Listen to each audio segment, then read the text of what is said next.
Hi, folks. Larry Rolla here.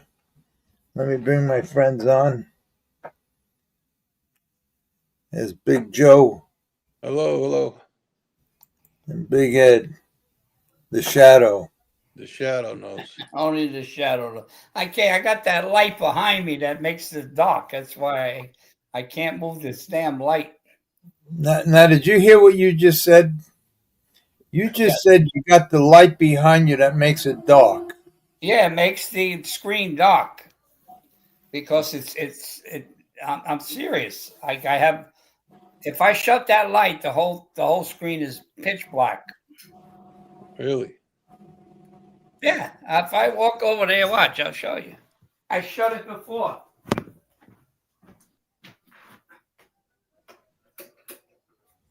See? Where am I? There I am. See? Oh my God! See? You look like you're ready to do a stick up. Well, why don't you put the light over a little bit more? You can't put the light closer. Nah, because it's stationary. This thing, I don't know. So take the lampshade off. There's no lampshade. It's All right. it's one of those what was it, Yamas? Yeah, all right. I don't know what I'll lean. I don't know what's the difference. I'd like to see your pretty face. Yeah, nada old. All right, listen, you know what we'll do? First of all, we'll start off with Michael. So pay attention, everybody. Get your pens and pencils out. The Harness Racing alumni is currently producing a tribute video to Mike LaChance. Mike LaChance is one of our sport's greatest drivers of all time, a winner of over 10,253 races with career earnings exceeding $180 million. He is a winner of 4 Hamiltonians, 3 North America Cups, 27 Breeder Crowns, a winner of the 1987 Payson Triple Crowns, inducted into both the U.S. and Canadian Harness Racing Hall of Fames. To become a sponsor of the tribute to Mike LaChance, please visit www.ustrots.com. Okay, now this was my idea again, so I hope everybody becomes a sponsor, otherwise I'm going to look bad. Okay, the other thing I wanted to play was this. This reminds me when I saw this. I met this guy 2 or 3 times already, maybe 4 or 5 times. In fact, I met him at my friend produced a short movie, and he come walking in. This was years ago, and he's just that kind of guy. He just walks in, walks around, and I guess he wants to be an actor again. But he showed up enough places where he's in a couple of movies now. He does a couple of bit parts. He does a whole bit on television. He does a whole Italian thing on television. I mean, on YouTube. What's his name? Big Joe, they call him. I don't know his real name, but I met him again the other day. I met him again at the one of the festivals here, and he come over to me. He says, "I know you," and I says, "I know you too. If I do my movie myself, you're gonna have a part in it." And he is. He's the perfect guy. He speaks with a New York accent, plus he speaks Italian. And he looks the part of, and he you see all over YouTube. But here he is. I'm just going to play a little. You speak Italian, Larry? No. Eddie, only Eddie does. Yeah. So here's Big Joe. I like what he says. This guy, he's funny. Well, now I have to. How the hell do I do this? Big Joe here. O buonanno nonna used to say, "O serpente con la cravatta è sempre un serpente," which basically means a snake with a tie is still a snake. That's a good saying. That's good. He does a lot of them. He's on YouTube all the time. All right, before we start our nonsense, let me play. George Moss last week sent me this video that I played, but I chopped it up, and he called me up, and he said I should have played the whole thing, and he's right because I missed the part behind the gate, and a lot of people enjoyed it. So I'm going to play the whole thing. I'm not going to mess with it. And also, George, if you're listening, let me know in the comments if Lou ever got in touch with you today.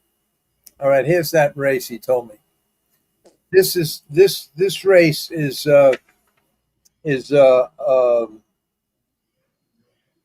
it's the North American Cup, and I think they filmed it with a camera on the guy's helmet. I'm not sure, but here it is.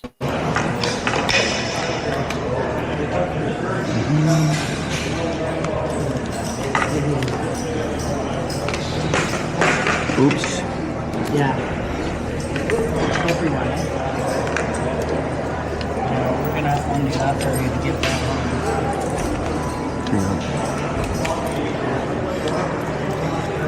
Am I going underneath this blanket? I guess. And then you want the plugs as big as possible? Yeah, that'll be alright. Shots off.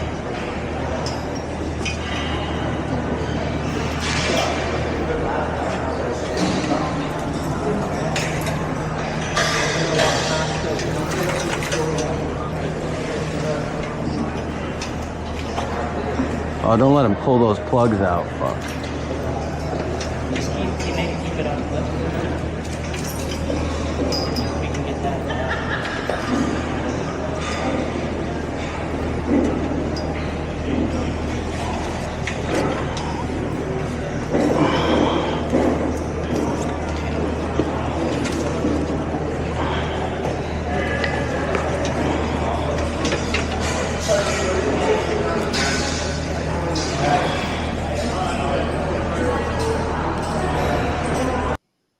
Just so you know, I just looked at the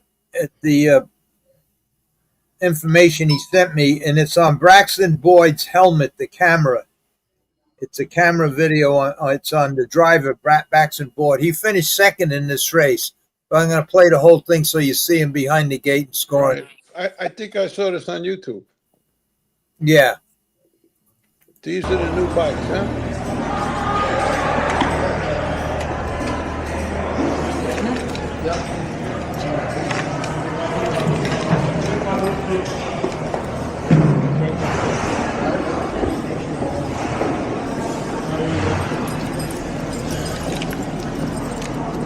Someone gonna tell us it's time to go? All right, buddy, Brax. Brax, I told you last year we're gonna either sink or swim together. So. You know, I don't know about you guys, but you know what drives me crazy? Used to get me nuts. You're in a heated paddock. The paddock is heated. And a blanket. Take the fucking blankets off. All they do is get in the way. I just thinking the same exact thing. Man, oh man. Putting head poles on and earplugs underneath the butt. Take the fucking thing off. It gets me crazy. We're gonna fucking swim, Cameron. We're gonna fucking swim. Water's warm. Yep. Oh, I know why they couldn't take it off. For the advertisement. For the post parade. Yeah, okay. Yeah, all right. That's what happens when you jump the gun, Larry. I keep yelling at Manny for jumping the gun, and I do the same thing. Good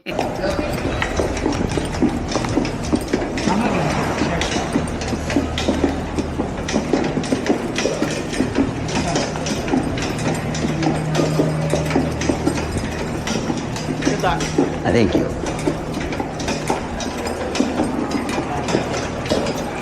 You know, it would have been nice if they showed it from the beginning when the horse is naked, putting all the hobbles on, all the boots and everything, letting everybody see what it takes to do that. Now, where's this at? Northfield?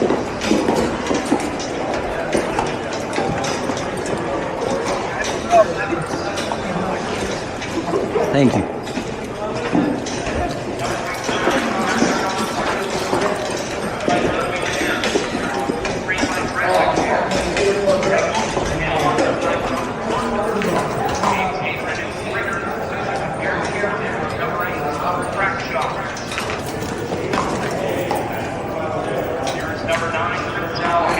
Got it, puppy? I ain't getting it. Easy, big hole. Easy, big hole. Easy, big hole. Come on. All right, here we go. We're in? We're in. Fuck yeah.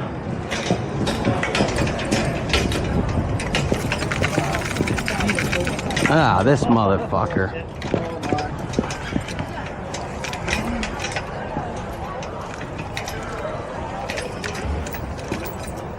Is that earplug's loose over there? Just keep coming out. Dude, it's as loose as I can make it, guy.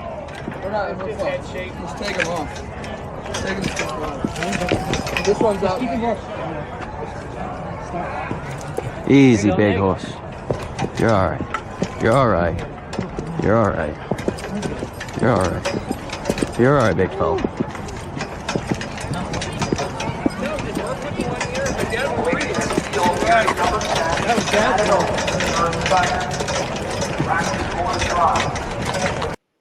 And if anybody listening has any comments, just write them down and put a question before it or a question mark so I know it's a comment and not part of the social club you got going on.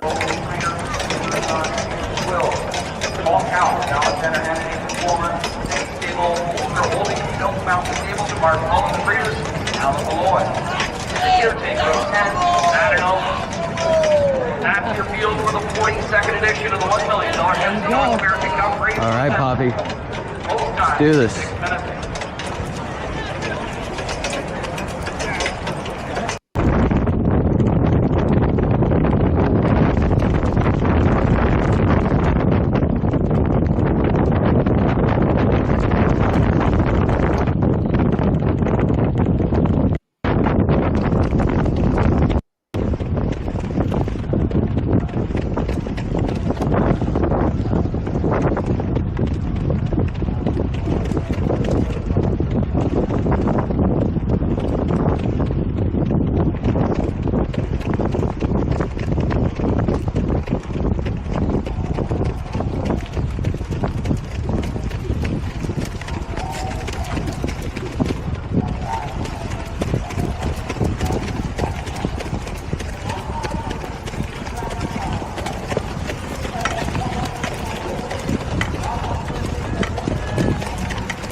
I know what we gotta do.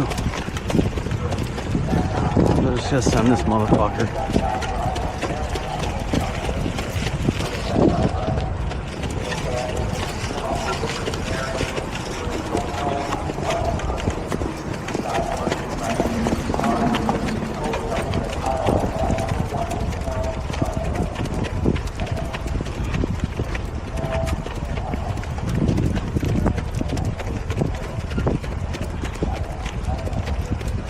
Holy shit.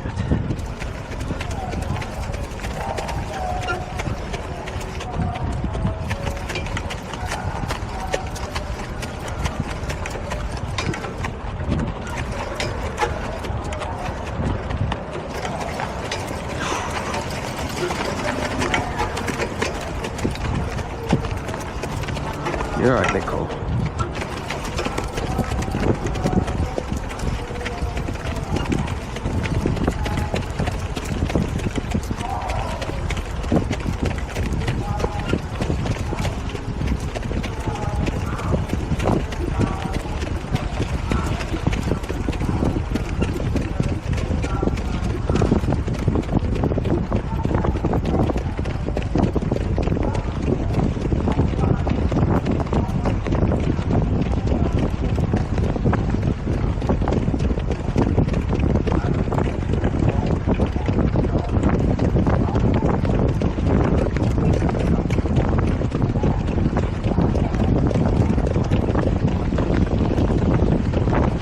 Bigger.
but he got lost on me for a second.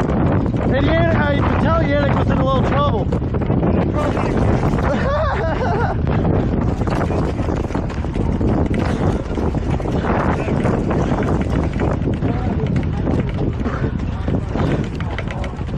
Let's fucking go.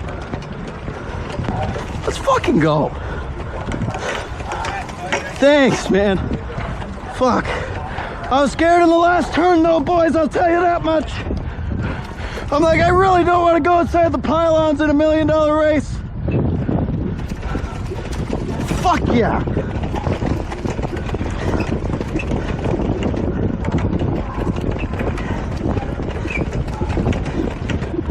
Fucking yes. Good job, big boy. Good shit.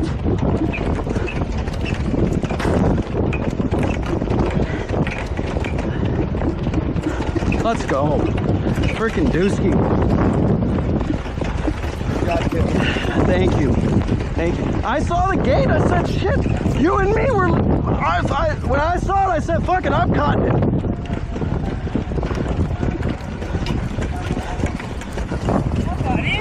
Holy shit.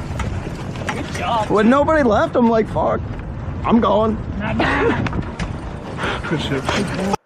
don't notice Paxton Boyd, but he sounds very excited. He finished second in $1 million race, and good for him. Fucking thank you, pal. Thank you, pal. Quarter of $1 million. Did either one of you want to do a quick interview? Sure. Yeah, that'd be great. Sure. Everyone too? Yeah. Nice. Yeah. Okay. Cam.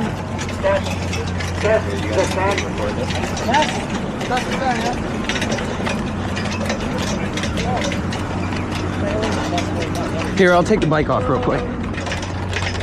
Fucking good job, Poppy. Did you get the tail tie and everything? Fucking, oh, dude, I thought we had him too. He got a little tired, but what the fuck he's supposed to at 47? Good job, buddy. Thank you. Thank you. Come back this way. I'm here with driver of the 10, Madden Oaks driver Braxton Boyd. Take us through that trip. It was a phenomenal battle down the stretch. Yeah. You know, I was kind of going behind the gate, not really with any plan at all, and by God, I saw a lot more people ducking than I thought, so I was just like, screw this, I'm going to the front. And, you know, once Ronnie come, you know, that's the horse to follow. So, you know, I thought it worked out absolutely perfect, and I was trying to find some room there at the top of the stretch, and I went left, and, well, Ronnie's horse kind of drifted a little like he did last week, and I got up the rail, and I thought we were going to get him, but second's pretty sweet. Second is amazing. It was high fives all around from between everyone here with the horse. Congratulations. What a thrill it is to be in this race. Oh my goodness. I mean, I hope I get to do it again, but by God, at least we got a good piece of it when we did it. Congratulations, and we look forward to seeing that footage up there on your helmet. Hey, you know, I am too. I don't, they might have to bleep out some stuff, but hey, we were having fun. Thank you. Thank you. Thank you, guys. Good for you, Boyd. That got to be exciting for him. It's a good feeling. Yeah. I'll tell you the truth, I felt like I was sitting behind that sucker, man. Yeah, but you know what? You couldn't see the horse in front of him. Yeah. See how dangerous it is, man? Yeah. Well, that horse alongside of him was pretty close when they went down that backside. I said, oh, my God. Yeah, those bikes they're a death trap. Even the way the stirrups are. I mean, they're just pegs. They're just pegs. Yeah. You know.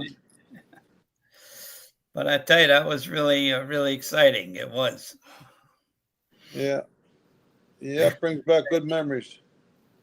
Let's go to the comments. Let's see. You think somebody would say, why did they tie his tail, or why did he have plugs? Nothing. This is like a social event over here. Sundance saying hello to Steve, and it's nice. But anyway, let's go down the list. Then we'll figure out what we... Okay, Sundance. Hello, Larry. Hello, Sundance. What about the rest of the guys, Sundance? Okay, please hit the like button. Yeah, hit the like button. I got that thing up. Let me put it up. Where the hell is it? Around here, here it is, right here. All right, just hit the like button. Something happens when you hit the like button. Jesse Black. Good evening, everyone. Please feel free to participate in the chat. Absolutely. Jesse Black, you would have the best questions of anybody listening, but he never asked a question. But I know one thing, better than the questions, he'd have better answers than anybody. Okay, Larry Cox. I was North American Cup 2 years ago. Met Bill O'Donnell at the finish line. Great guy. Yep. He's going to be on again with Ronnie Pierce. He told me he would definitely get Ronnie Pierce. So did Greg Peck. So we'll see. Jimmy the Greek. Hi, everyone. Would like to tell everyone me and Larry are friends again. I apologize. Jimmy the Greek. Wait a minute now. Hi, Larry. I would like to apologize. I think this is your pal, Eddie. What was that, Manny? It gotta be. I would like to tell me and that's him, because Jimmy the Greek, he's saying me and Larry are friends again. I apologize if I upset anyone. I just speak from the heart. Have a hard time sugarcoating things. That has to be Manny. I don't know why he put Jimmy the Greek. That has to be Manny. Manny did call me, and we had a long talk. And I told him that this show is just about friends and having fun, not to see no gotcha questions like that, and just listen more than you speak. And we talked for a couple of hours. Anyway, he apologized. And I said, not a problem. And so if he does come on, and when he does, I see down here he's Manny A again. So who the hell is Jimmy the Greek? But anyway, me and Manny, Manny's okay. Manny's okay. Manny's really a good guy. He like it says right here, he has a hard time. He tells it the way it is and has a hard time sugarcoating anything. And that's good if we were a different kind of podcast. If we were a different kind of podcast, he probably could be the main speaker. But it's not. Everybody on here is friends, and we're not looking to out anybody. Whoever we talk about was already in the newspapers. And I explained to him this. See, I'll give you an example. He said on one of the podcasts, don't they see what's going on in the post parades at these racetracks? Half of these horses are lame and nobody says nothing about it, and this and that and everything else. So when I spoke to him on the phone, I told him, I says, listen, some of what you said is true and some of what you said isn't true. That one particular statement happened to be true. If you go up to Monticello, sure, you'll see horses in the post parade that are lame. Some of them warm up out of it, arthritic conditions, but some of them don't. But you have to understand that if they scratched every horse that was lame in the post parade, there'd be no racing. And you got to remember that the people up there, they fight for fifth money. They fight for $30, $40, $50. They know the horse is lame, but when the race secretary calls you for a horse, if you don't let them put them in the box, they tell you get them off the grounds. And some of these people, that's all they got are these broken down horses, and they have to feed a family. So take it. So what you say is true, but you just can't hop on it, and it's not nice to say things like that. We all know it. It's not, and that's what I told Manny. We all know. You're not telling us nothing new, so just shut the fuck up. And that's basically what I said. We know what you're saying, but we can't say it because there's friends of ours that depend on these broken down horses to make a living. And if they don't put them in because they do want to give them an extra week or two, the race secretary don't allow it. If you're not going to race them, get them off the grounds. They don't want to hear nothing. So there's more to it than just making a statement. And but so I explained all of that to him, and he understood it. and I don't think we'll have any kind of problem with that. And he did apologize, and I'm sure that's Jimmy the Greek is him again, and he apologized again. Okay, so here we go. Jimmy the Greek, like right now watching this video, I am just going to keep my mouth shut. Oh, boy. Well, first of all, watching the video, I watched the same video you watched, and I really didn't see anything wrong. The only thing, there was nothing wrong. I mean, he floated out of the gate, and then when he says, and he even said it when he saw nobody else left, he just rushed into the top and he made the top easy. So, and then after that, he let the, I think it was the favorite, he let him go, and he the 2-hole. What did he do wrong? I don't understand. So that's a good thing. Keep your mouth shut. It's a perfect drive. Perfect drive. Okay, hit the like button and subscribe. Right. Here's Manny. Hi, Angelique. Hey, you know who don't come on here no more? Oh, here she is, Frances. Frances, you weren't here last week or the week before.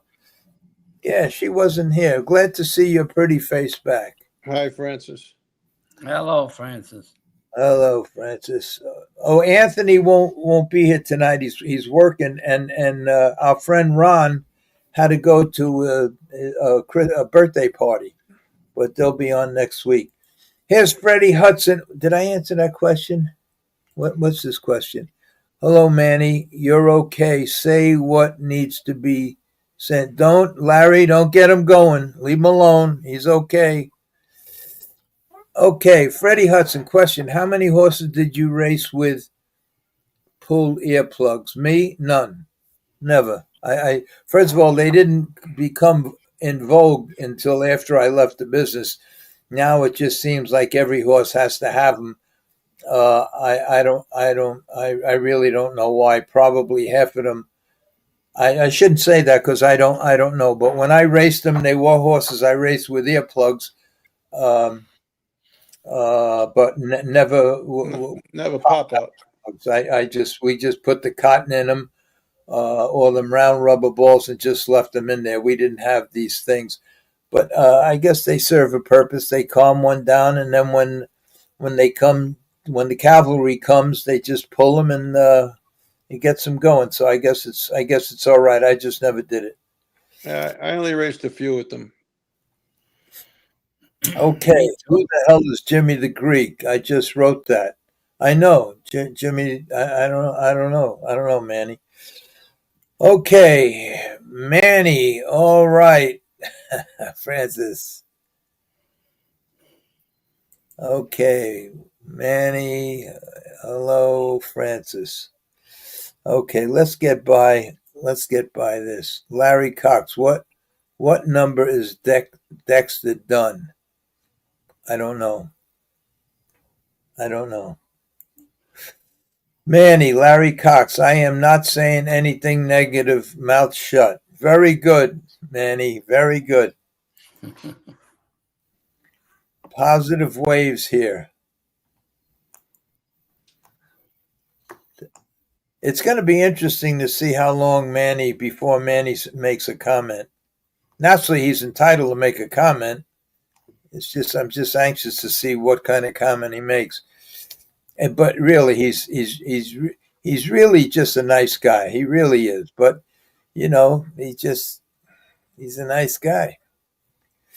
Definitely a nice colt. Okay. Vox Marsh. He won the Meadowlands Cup the same way. Okay. We got some honest guys here. Sorry, Meadowlands Pace. Yeah, I was going to say, what's the Meadowlands Cup? Larry, 147-1. Jeffrey B. I used to hear drives also whistle real loud at the top of the stretch. At the top of the stretch in a horse race, you're going to hear everything. You're going to hear every word in the dictionary, plus a lot of screams, yells, whistles. You'll hear things you never heard before. Cracks, everything. Hervé directing traffic.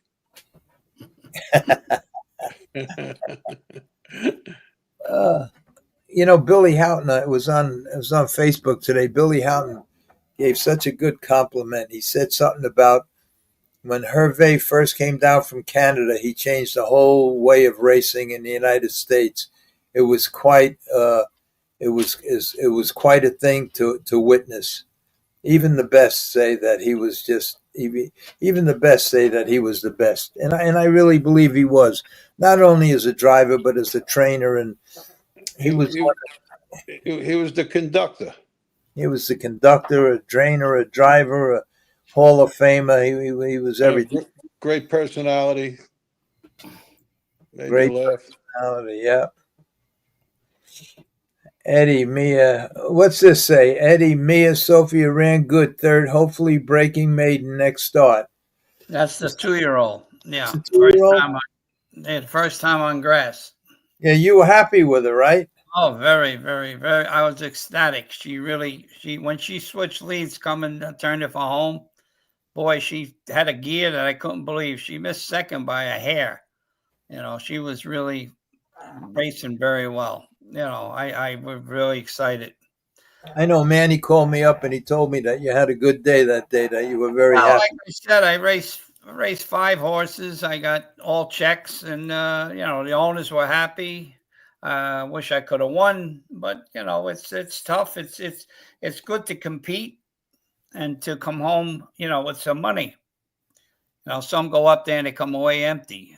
So I had a good 4 days up there, and it was nice. What's Freddie Hudson saying here? At Jeffrey B, good question. What's Jeffrey B's question?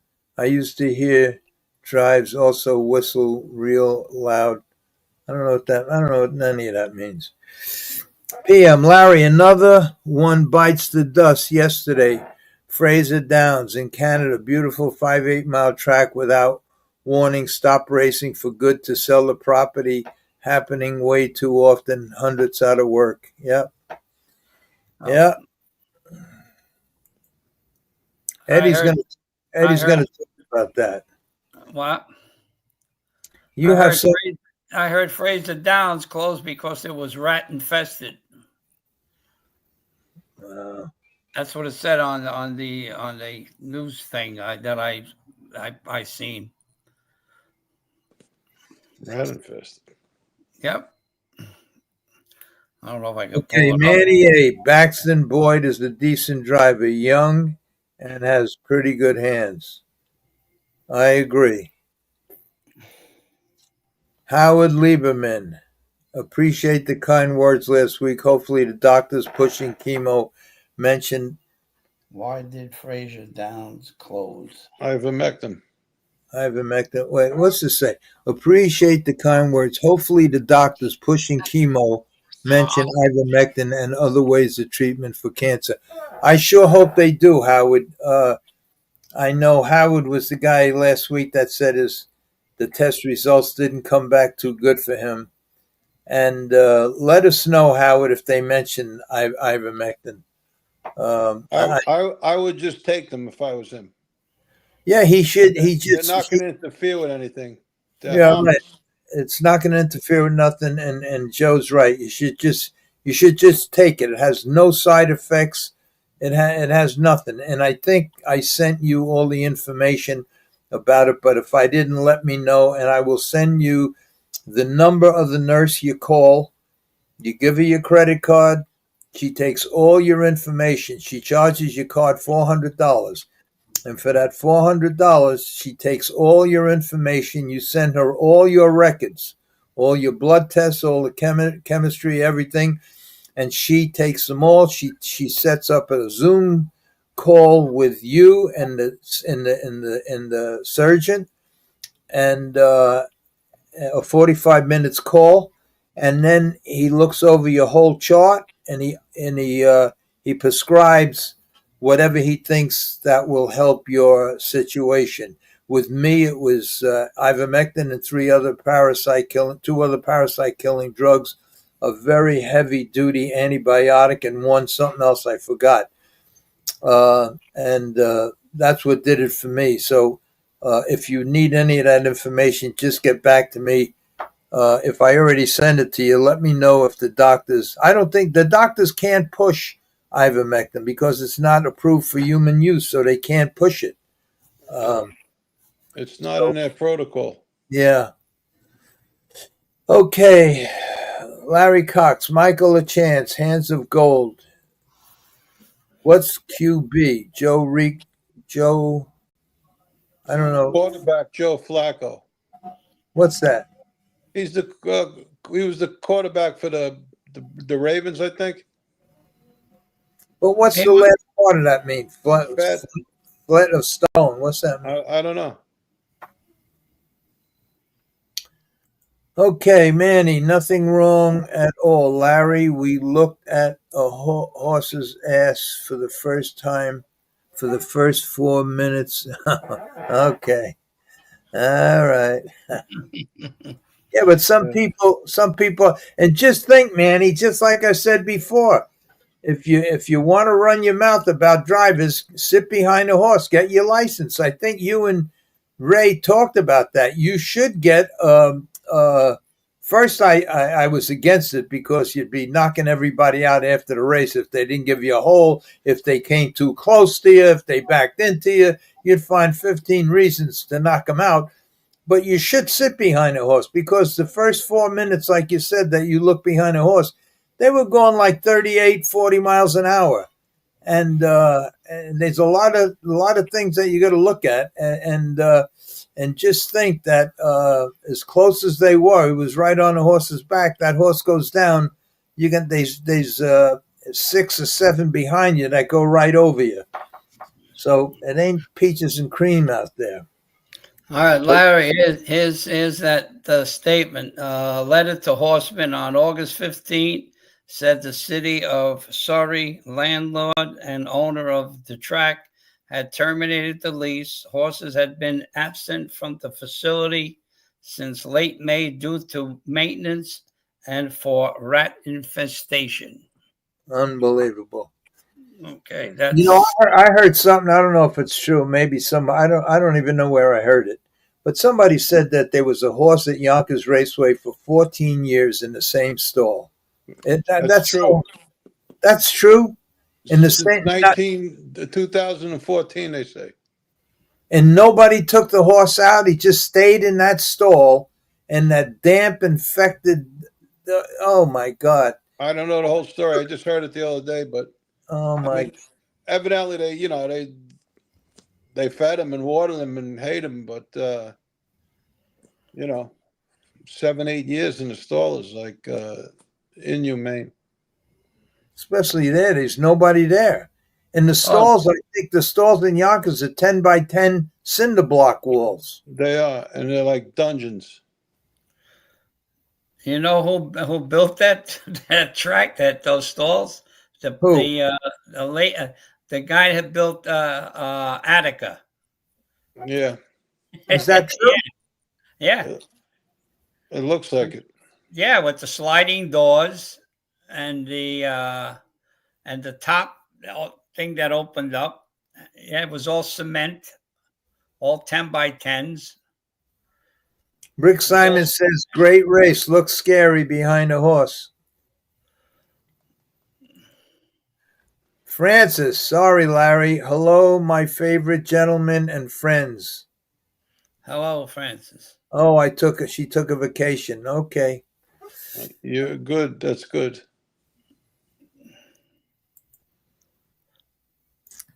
Howard Liebman, appreciate kind words, good health wishes, not poison chemo crap. Yeah. It's tough, that stuff. Okay, Joe, Larry, in your book, I enjoyed how you repaired horses like Neville Leader and MMF and made money betting on them. That was my thing. I really enjoyed doing that. As far as MMF goes, I had to do it. Not that I had to do it, but I mean, I needed the money. I was still in trouble at that time financially, and that money came in. real handy. And Neville Leader, I got lucky with him because Stanley Dancer gave him to me with Charles Slutsky when I first got even, and they were both trying to put me back on the right track, which I did get on the right track. So I got lucky with both of them. Both of them made the races, and I wind up getting Neville Leader to the races. And when I went to sell him, because I went to Stanley and he drove him for me. When I went to sell him, I went to Stanley and Charles, and I said, I can sell this horse. And they says, well, sell him. So I sold him to Annie Blazer for $100,000, and I went to give Charles a check and Stanley, and they wouldn't take the money. They said, keep it. It's your horse. Wow. Kept the horse, and I did well with the horse. And then I wind up giving all of Annie Belez's horses to a guy that I talk to about once a week. A brilliant kid, Kurt Watson. Brilliant. Just a brilliant guy. He really is brilliant. Had a lot of bad habits through the years, but just a very, very, very sharp guy. And the inventor of all the best race bikes ever built, including the Cheetah. The Cheetah, that won every race in 1993. Every race, every major race was won by the Cheetah. And everybody, in fact, that bike was the bike that caused management at every track to put a C next to the horse. MS. MS? Yeah, C was conventional. He told me a C. He told me no, it said modified sulky. I know, but he told me a C, so maybe it's modified sulky. Maybe that was okay. I don't know why. But another thing that was sad that he told me, that bike won every. In fact, when Billy O'Donnell was on, Billy O'Donnell said, and you guys will remember better than me, he said something like when he went for a time trial, they asked if it was okay that he use a Cheetah bike, and he brought a Cheetah bike down there, and that's how good it was. And that was the best bike, I think. I love that bike. You know what they did to him that was real shitty? The commission got a hold of him and said, listen, he says, it's just not unfair. It's not unfair that it's not fair that you only have one or two bikes here and you're giving it to whoever. So he says, if you want this bike to race here, make 30 of them and keep them in the paddock for anybody to use. And he did that. He did that within 2 weeks. He built 30 bikes. He put them in the paddock. And after that, the commission got a hold of him and said that, I hope I get this story right, and said that, well, the bikes that you built, they don't conform to the regulations that we have. Now, the regulations that we have, that they had, they just invented them. And the bike has to be so many inches off the ground, so wide. The stirrup has to be here. They have to be there and everything else. And they blackballed the bike. And he sued the racing commission. He sued everybody, and he won $1,900,000. He won, and then they appealed it, and the bullshit appeal, and they overturned it, which they never should have overturned it. And it was sad how they just, especially after they told them to make 30 of them and bring them at the track. Yeah. Yeah, and then they out and out fucked them. And that was the bike that won every major race that year and many years after. Yeah. Over a bullshit thing. Anyway, okay. Again, incompetent people having positions they don't deserve. Manny A. PM. That's really sad. I just read an article on it. Yeah. Manny, let's give it up. My main man, Eddie, he has a great weekend in Saratoga and did what needed to be done. Great job, Eddie. Yes, we just talked about it, Manny. He did. He was very happy, and you called me after and told me that he had a good weekend up there, and that's good. That's good for Eddie. Now, what you should do is buy him 2 good horses instead of 1. Okay, Francis, all you could hear was his name, Herv, in those days, champ. He was good. He was the best. I can't say enough good things about him. And I'll tell you, many times I sat behind him in a race, and I just watched. Man, naturally, my horse never had a shot, and even if he did had a shot, I was where I belonged anyway, or doing what I had to do. But I just watched him, and it was just a lesson watching him, what he does, how he moves, what he says, how he can con you. It was just an unbelievable. I mean, who else would think that I think he bet himself a third one week, and so he couldn't be too close. He just had to fool around, and it got to the point. This was at Freehold. He got to the point at the head of the stretch where he wasn't going to reach third, and he just like it was automatic, like. When situations come up, he has an automatic out. He just yelled, broken line, broken line. Everybody moved off the rail. Up he come, third, catch the bet. And that was him. Just everything was like automatic. He didn't have to think. Okay. Francis, congratulations, Eddie.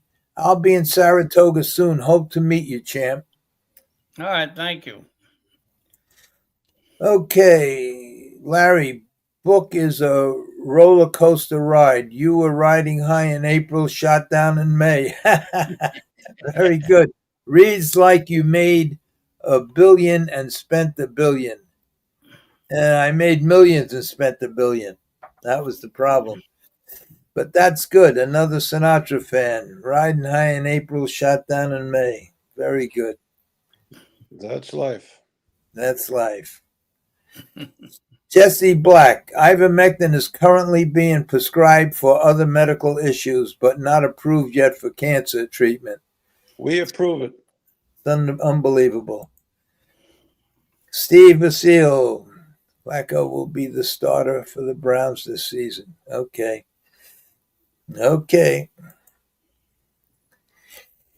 Eddie, think about it. They say it was rat infested at Fraser to get all horses off the grounds. Then they closed it. It was planned move. It was a planned move. Easier to close it when there were no horses there. Well, I don't know. I just read the article that came up. I didn't investigate the situation, but that's what I read. So there maybe were legged rats at Fraser. Freddie Hudson, question to Larry. Why yell at a horse with earplugs? He can't hear you. My personal opinion. The plugs, it muffles the sound. Your opinion. Oh, well. They were pulled by then. I never even noticed that. I didn't notice if the plugs were pulled. I didn't notice if he pulled the plugs. I don't know. They were coming out in the post parade. Huh? It looks like they were coming out in the post parade. It looks like he never even got the left one in. Yeah. Before he hit the track, they were having trouble getting the left one in. We should play that. We should play that right back, right from the head of the stretch. All the way, Poppy.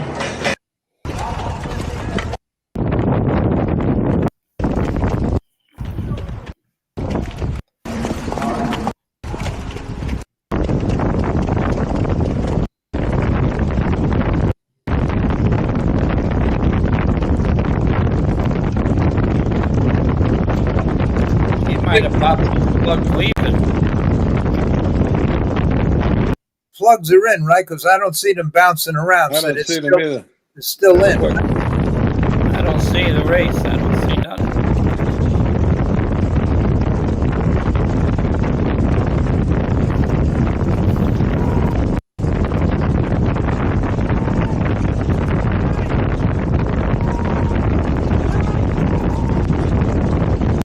This is a stretch run. He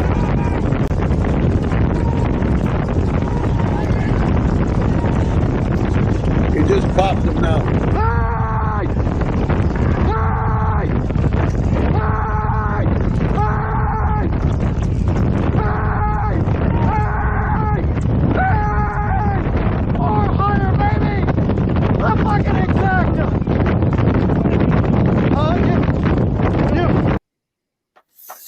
Well, I guess he did pop him halfway down the stretch, right? Yeah, yep.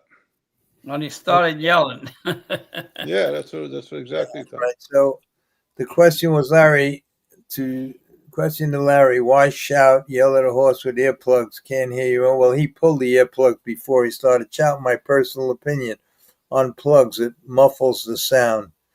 Your opinion. My opinion is the same as yours. It muffles the sound, and sometimes that's just enough for a horse that's a little wacky. And sometimes it's not. Sometimes I remember they used to put the rubber plugs in, then shove cotton in there, then tape the ear closed then put the rubber ear cups over that with the hood. The ear hood. Yeah, the ear hood. With the plastic witches' hats. Yeah. How much do the buggies weigh? About 40 pounds. The race bikes. 35, 40 pounds. Buggies. Yeah. Buggies. Steve Basile, the day we had to take the horses from Roosevelt when it closed to Yonkers was the day I decided to go to the Thoroughbreds. Yonkers is a depressing shithole. Yes, it is. That's your friend, right, Joe? Steve? No, I think he's Eddie's friend. Eddie's friend? Yeah, that's your friend, Eddie. Yeah. Okay, Manny. Can you believe that New Zealand and Australia have over 90 racetracks? Just think about that for a minute. It's a a lot of land over there. Very, very big place. New Zealand is small, but Australia is gigantic. Okay. Well, I think, Manny, I think they used to have over 100 racetracks here, too. They used to have, didn't they have over 100 racetracks in the 70s? Yep. Yeah. The whole back of the program was listed. Yeah, and I think they were all standardbred racetracks. I don't think the size of the track, the speed rating. Yeah. They had over 100. Yeah. Now there's probably 25, 30 left. What a shame. Francis, the new bikes today you could pick up with your pinky. Okay.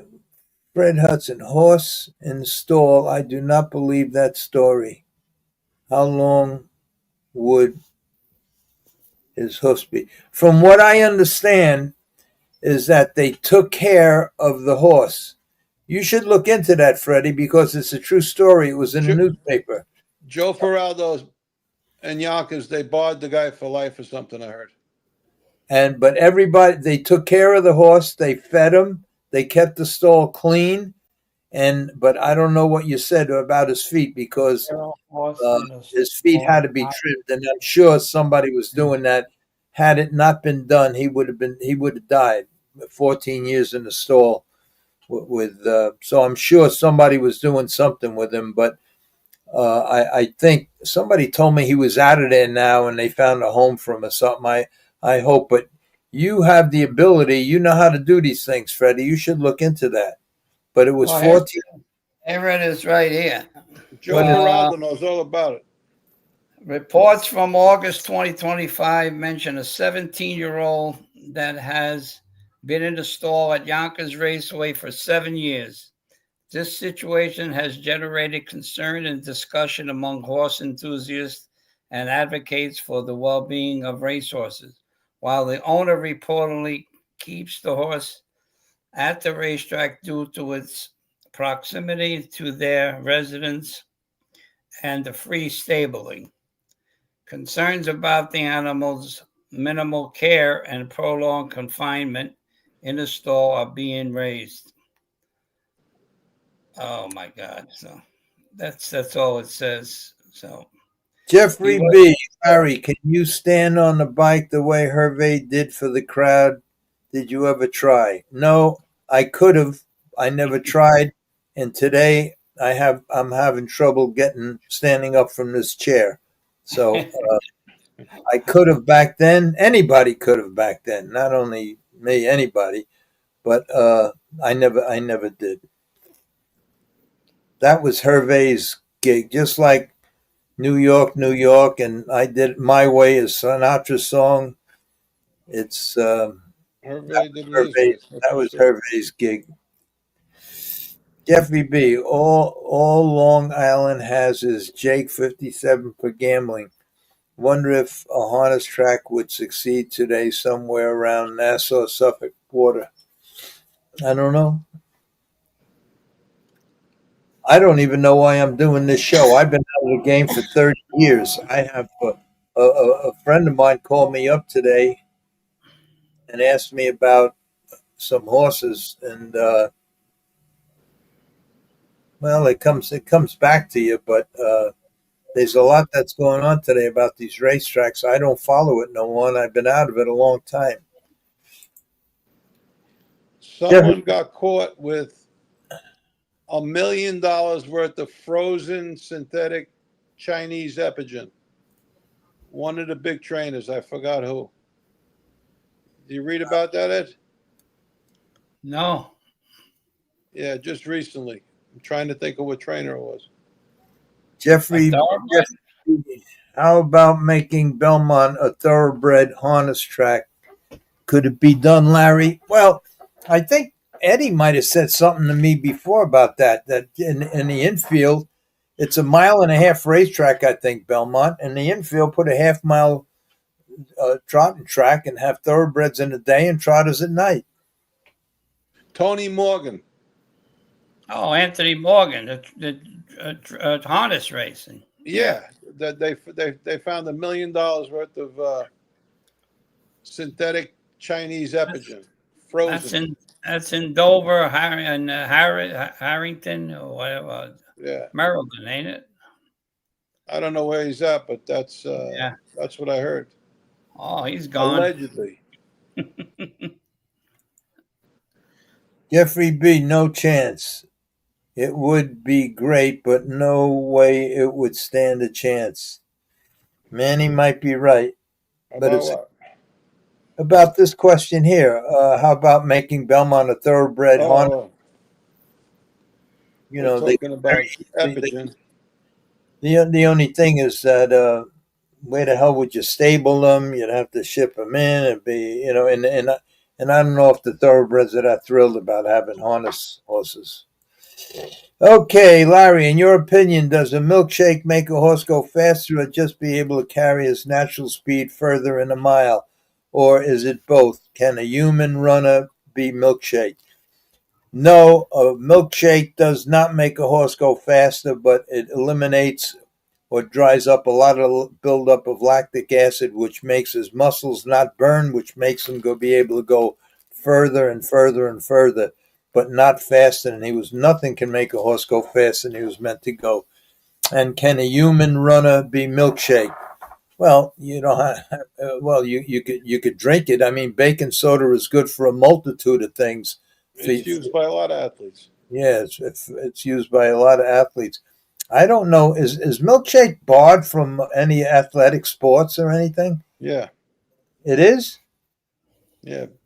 I didn't know that. But it certainly helped. It certainly helped the horses. Yeah, it was the greatest thing in the world for us. Jeffrey B. I mean, Belmont to me is Queens. Yeah, Belmont is in Queens. It's the Nassau County line. Nassau. Borderline. Yeah. Nassau County line. What's this say? Jeffrey Bean, shark wanting to hurt a person. Can a shark want to hurt a person? But think about it. A bookie doesn't lose any money if you don't pay him. All he loses is a bet place on a wager. Yeah. Should talk to Bert about that. PM Manny. Milkshake is used to help lactic acid. What people don't understand is horses and humans, lactic acid is a form of energy. Okay, see, here he goes again. Here he goes again. I'm not going to comment on it, but here he goes again. Manny, listen, Manny.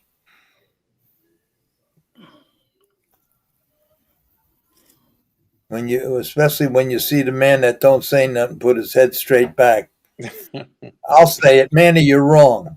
You are 100% wrong. So, do I have to say it again? You're wrong.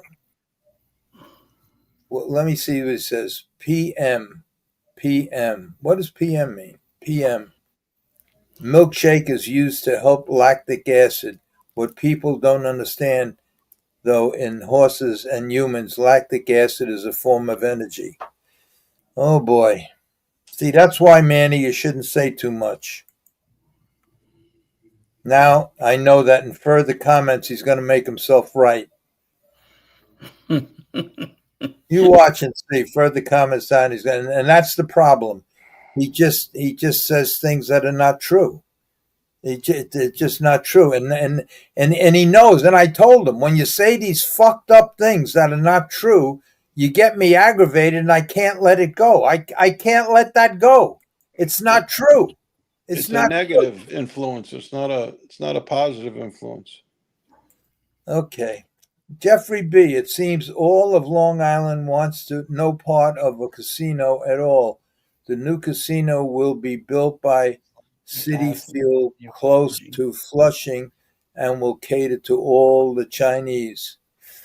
Do you know that when I had the gambling boat at the Sun Cruise, I took over the gambling, the sports book. Do you know what I did? Every gambling boat in Florida had a $500 limit on any game, a $500 limit.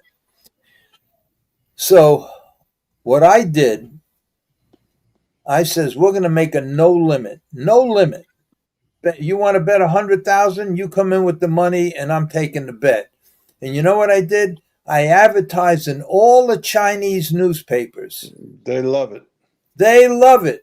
Because there were a handful of Chinese guys that used to come and play baccarat all the time. And here they come. The next week, the boat was loaded with all Chinese guys. They never bet so much money. I had a box. It was a time box where whenever you bet, you put the slip in, and it would time stamp the slip, and you go in. The box was full. I couldn't fit no more. That's how many Chinese people come in. Yeah. They big love gamblers. Big gamblers. Yeah. Okay. It seems like okay. All right. We did that. Okay. Jeffrey B. Larry, did you ever have a driver tell you not tonight? Can't help you at all to win on these horses tonight. I had many drivers say when I approached them. I'm talking about me now. When I approached them to do what I was doing, and they says, I'm sorry, I can't help you out tonight. My owners are coming up. This horse is really good, and I got to win with him. And I respect that, and I would say that's good. And all it did was make things more easy for me. Now I knew the winner, and he was one of the ones we left in, and just get somebody else out. So yeah, that happens a lot. That happens a lot, and you honor their. You look, all these guys that I dealt with at the smaller racetracks, they all needed the money, and they were all very, very nice. Very whatever you wanted to do, they did. But every once in a while, my owner is coming up tonight. I can't be involved. I don't think he can win anyway, but I just can't take your money. And I can't, and I respected that. Nothing wrong with that. That's the truth. Yeah, never had a problem. And in the event somebody took the money and ran over the money, no problem. We'll make it up next week. No problem. Never had a problem. Never had a problem in all them years and never got caught once. Barred 2 times for life, but never got caught doing anything wrong. All bullshit. Okay. Larry, my mom's your age. She told me she hung out in a club in Corona called Club Shanghai. Does it sound familiar to you? In the early 60s? No, in the early 60s, I wasn't around Corona no more. I left Corona hanging out there probably in the middle to 50s. So no, I wasn't there. I was already in the horse business by then. Okay, here comes Manny. Lactic acid has too much to do with tying up, but tying up has other factors also. Lactic acid has a lot to do with tying up, but tying up has other factors also. Manny, I suggest you stop making any comments and just listen. If you want, and don't look up lactic acid in the fucking Google it. Don't Google it. Just believe me when I tell you that what we said lactic acid, what we said milkshake does, the lactic acid, it does. So stop Googling it, stop making remarks, and just listen to us. If you have a racehorse, in fact, I'll tell you what. You have a racehorse. I'll tell you how to give them how to stop the lactic acid buildup, and legally too. That's if you behave yourself. Okay. Why does he keep doing that? Why does he keep doing that? He just fucking never he just can't. You know what it's like? It reminds me, and I said this, I think I told this story twice. Manny, I hope you listen. I know you're listening because you're going to try to make yourself right before the fucking end of the show. But he reminds me of a tarantula. And I told this story, but I'm going to tell it again because it just, and that's what I should call Manny. Instead of Manny Cigar, I'll call him the tarantula. And here's the story about the tarantula. There was a forest fire, and all the animals galloped across the stream to the other side of the stream where the fire wasn't. And finally, the last 2 on the side where the fire was a tarantula and a frog. So the tarantula says to the frog, "Let me hop on your back because I can't swim and get me to the other side so you'll save my life." And the frog says, "Are you crazy? You're a tarantula and you'll bite me and we'll die and I'll die." And tarantula says, "Why would I do that? We'd both die." So the frog says, "Okay, hop on my back." Halfway across the stream, the tarantula bites the frog. And the frog looks up and says, "What did you do?" And the tarantula says, "I can't help it. I'm a tarantula." And that's Manny. He just can't help it. He can't help it. Okay. Let's see. Howard Lieberman, Larry, you sent me all the information. Oh, good. Okay. I'll keep you posted. We started ivermectin after next. We'll start ivermectin after next PET scan next to see if results are accurate. I told my oncologist who will get ivermectin for me. Okay. I'm on 40 milligrams a pill, so I don't know. Let me know how many milligrams he gives you. But that's good, Howie. I sure hope you're okay. Okay, Jeffrey B. My uncle owns horses at Belmont. His horses ran dead last all the time. Does his horses suck, or is it that hard to be a small owner and win races? Yes, well, it could be all 3. His horses could suck. He could have bad horses, and it's hard for a small owner. Well, that's not really true. I mean, if you're a small owner if you're a small owner and you're with a, well, I shouldn't say a small owner. If a small owner has a decent horse and he's with the right people, you could win races. But the whole thing, the key to everything is the horse. It makes no difference who you put on a bad horse. He's a bad horse, Got to be classified. so I don't know what to tell you. But if he keeps finishing last, Send him to me. Send him to Eddie. Send him to Eddie, or classify him better. If he's racing condition races, get him out. Just put him in claimers. Claimers. The best thing about claimers is that it classifies you. It tells you what the horses are worth. It tells you if you put him in a 10 claimer and he finishes up the track, you put him in for 7,500. Put him up if he finishes up the track, put him in for 5. If he finishes up the track 5, just give him away. Just retire him. And then why keep paying bills? There's a reason why your horses keep finishing last. It's very simple. They keep finishing last. Either you're putting them in the wrong spot, or if it's a lameness problem, the trainer don't know what he's doing, or he just don't put them where they could win. I mean, there's a race for every horse. You just got to find them. Okay, good, slow, Larry. Good show or good show? Francis. Sundance isn't here. Hope she was here. She was here earlier. She's in bad shape. She was supposed to come every day to my house because I have the pool and I keep it warm just for her.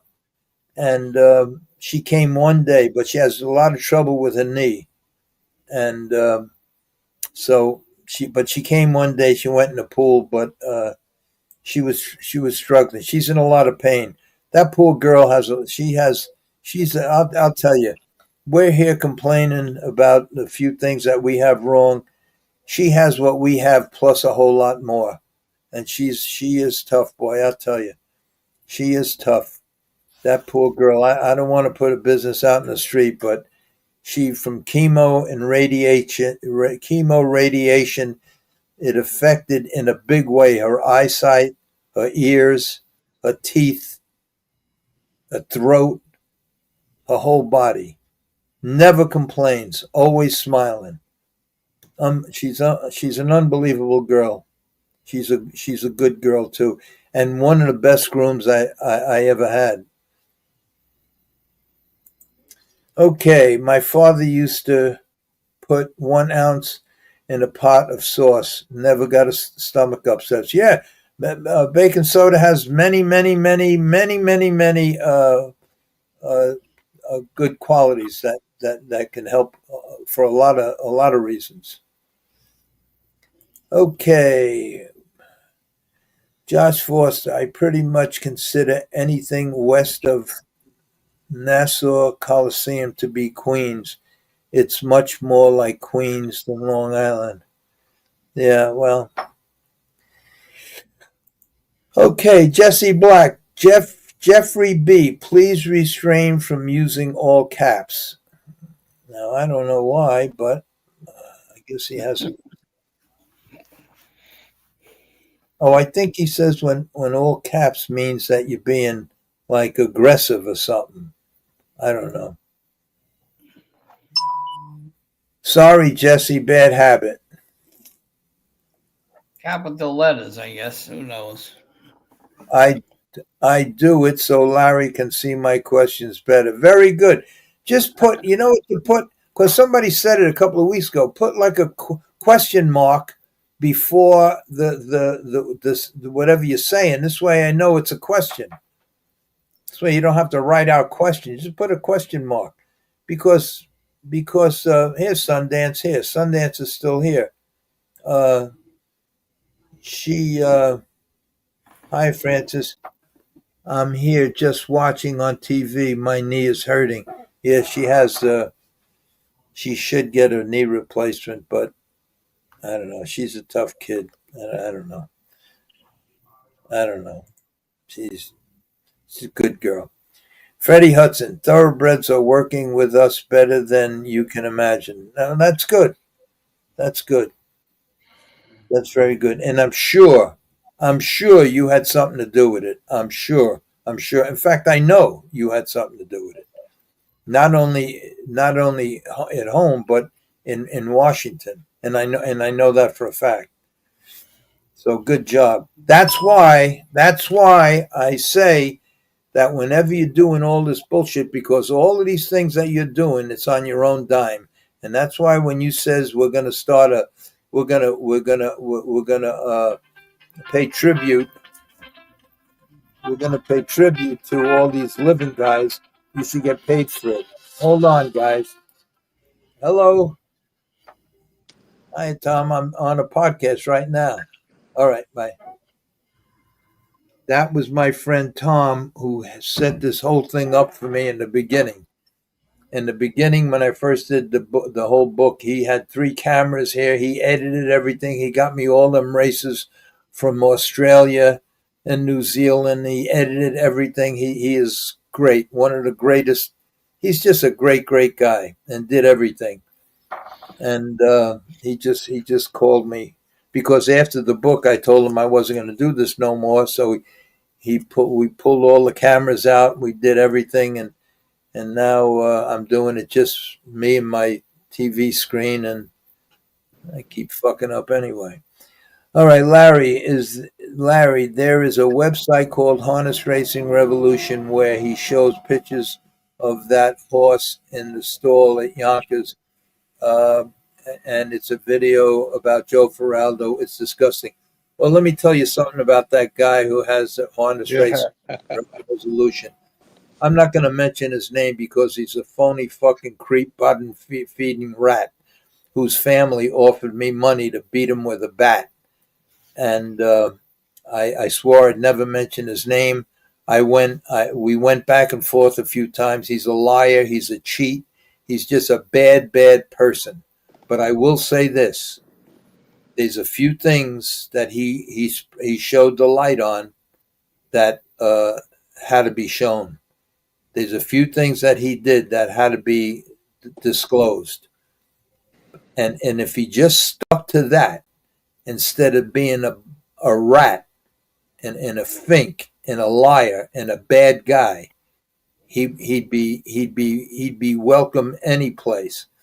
But he fucks everybody. He lies to everybody. And so it's not even 50-50. It's 99 bad, 1% good. He was the one that started exposing the terrible treatment that them carriage horses are getting in Manhattan and 1 or 2 other things. And that's what he should stick to. But he runs out of them things, and then he starts making up stories, and he's just a bad guy, and it's sad because there's 1 or 2 things that he does that should be done, but he ruined his whole reputation. He's been sued many times. He's been sued for sexual harassment, for a lot of different things. He's been sued for. And he makes up a lot of lies, and he makes up a lot of stories. And the worst part is he thinks he's a tough guy. He challenges everybody. The fucking guy, I think, he's 5'4", and I mean, it's a fucking joke. I don't understand. And he's an intelligent guy. The problem is that he was a born creep. According to his family, he was a creep and a bad person ever since he was a kid. But he does 1 or 2 things that should be, but nobody pays attention because of all the other bullshit. So, and you're right. Now that you mentioned it, you're right. I saw it on Facebook, I think, and I think he was the first one that showed that, and that was something that should have been shown. And he did it, along with some of them horses in Central Park that just dropped because of they're poor. From what I understand, them horses never get a chance to lay down. They're put in stand-up stalls. They're not taken care of vet wise or anyway. Not they're dehydrated, and all them 90 degrees days, 95-degree days they were out in Central Park, and just it's all about the money until they drop. And he exposed a lot of that, and it was good. And if he would only stop the lying and the bullshit, and he everybody he's involved with, he fucks and he lies about him. And if you don't agree with, he was sitting at Garal's table almost every night. He was best friends until he fucked him too. He just ruins everything. Anyway, that's enough about him. Okay, Manny again. No, I am done. Good night, folks. Lactic acid is a chemical in your body. See, he Googled it. Lactic acid is a chemical in your body produces when your cells break down carbohydrates for energy. Exactly. Larry, it isn't positive energy. It's energy to protect you. Oh, boy. There's no sense in trying to explain it because he'll just you just got to leave off with Manny. Okay, Manny, you're right. You're right. Manny, did you ever go in an airport and carry a fucking luggage until your arm or pull a rope or something until your legs burn? That's lactic acid that's built up, and it just makes your muscles like they're on fire. That's what it does. So when you eliminate the lactic acid, that don't happen. And you can carry a suitcase or pull. I'll never forget the first day I was on the that was the day I was going to rob the bank. So my friends got me. They went and got me a job as an iron worker. And the first day on the job, they come with three trailer trucks come with 3 pieces of crane that you had to put together. So my job was to pull the cable straight. So I grabbed the cable and I started pulling it. I went about 10 feet. And my legs started burning so bad I couldn't even move. That's lactic acid. That's what it does. And that's what it does to horses. And that's why when you eliminate the lactic acid or slow the buildup of lactic acid, your muscles don't get fatigued and you go forever. Now, all this other bullshit you're saying, I'm not a chemist, I don't know, and I don't give a fuck. I only know what works. Mm-hmm. Okay. So let's see. Manny says, no, I'm done. Okay, good night, folks. Good night, Manny. Okay. Oh, hi, Sundance. Wishing you a speedy recovery. Joe, in Chicago, we don't support harness racing. We mostly bet 10-cent supers on harness tracks. Manny actually is right, Larry. From lactate, which is sugar. Really, it is. Really, it is. Okay. I only know one thing. The way we use milkshake, the way we use baking soda, it does the job that we need done. And the job that we need done is eliminate the buildup of lactic acid. And that's what it does. I don't give a fuck if lactic acid turns into cold. I don't care. I don't care about nothing. I'm not a chemist. I'm not a scientist. All I know is that when you give lactic acid, it eliminates the buildup of when you give baking soda, it eliminates the buildup of lactic acid, which makes the horses go farther, and that's all I know. Anything else is it turns into sugar, if it turns into whipped cream, I don't know. So when you say Manny actually is right, Larry, from form of lactate, which is sugar, we all know that sugar. Now let me tell you something about sugar. The carbohydrates, after a quarter of a mile in a thoroughbred race, they're out of carbohydrates. By the half mile pole, it's all fat. I can't go into all of that stuff because, first of all, I don't remember it all. By the 5/8, it's burning muscle. Yeah, so I can't get into that. I only know what works. Wouldn't you want to just know the things that work? Wouldn't life be a whole lot better if you didn't? I know a million things that don't work, and and that only comes from experience, trial and error, trial and error. Wouldn't it be great if right from the beginning I knew everything that really worked and knew everything about everything? And there's guys like that out there as far as the drugs go. These guys, these chemists that are out there, and these veterinarians that are out there. But I'll tell you, I'll tell you what.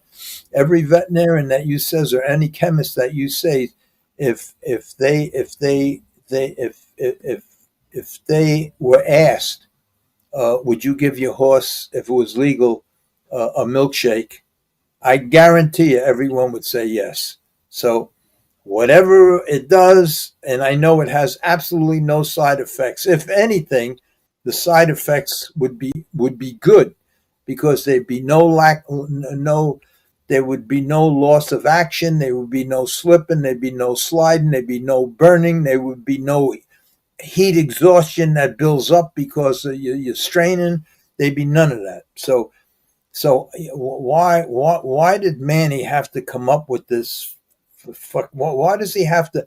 See, that's what I mean. And that's what I told him. I says, when people say something that have been in the business for 50, 60, 100 years, why do you have to challenge them? Why do you have to go against it? Why the fuck did you have to bring lactic acid up? Why did you have to bring that? Why did you have to say milkshakes are no good because it eliminates lactic acid, which is really energy? Why didn't you shut the fuck up? Unbelievable. But the tarantula comes out in them.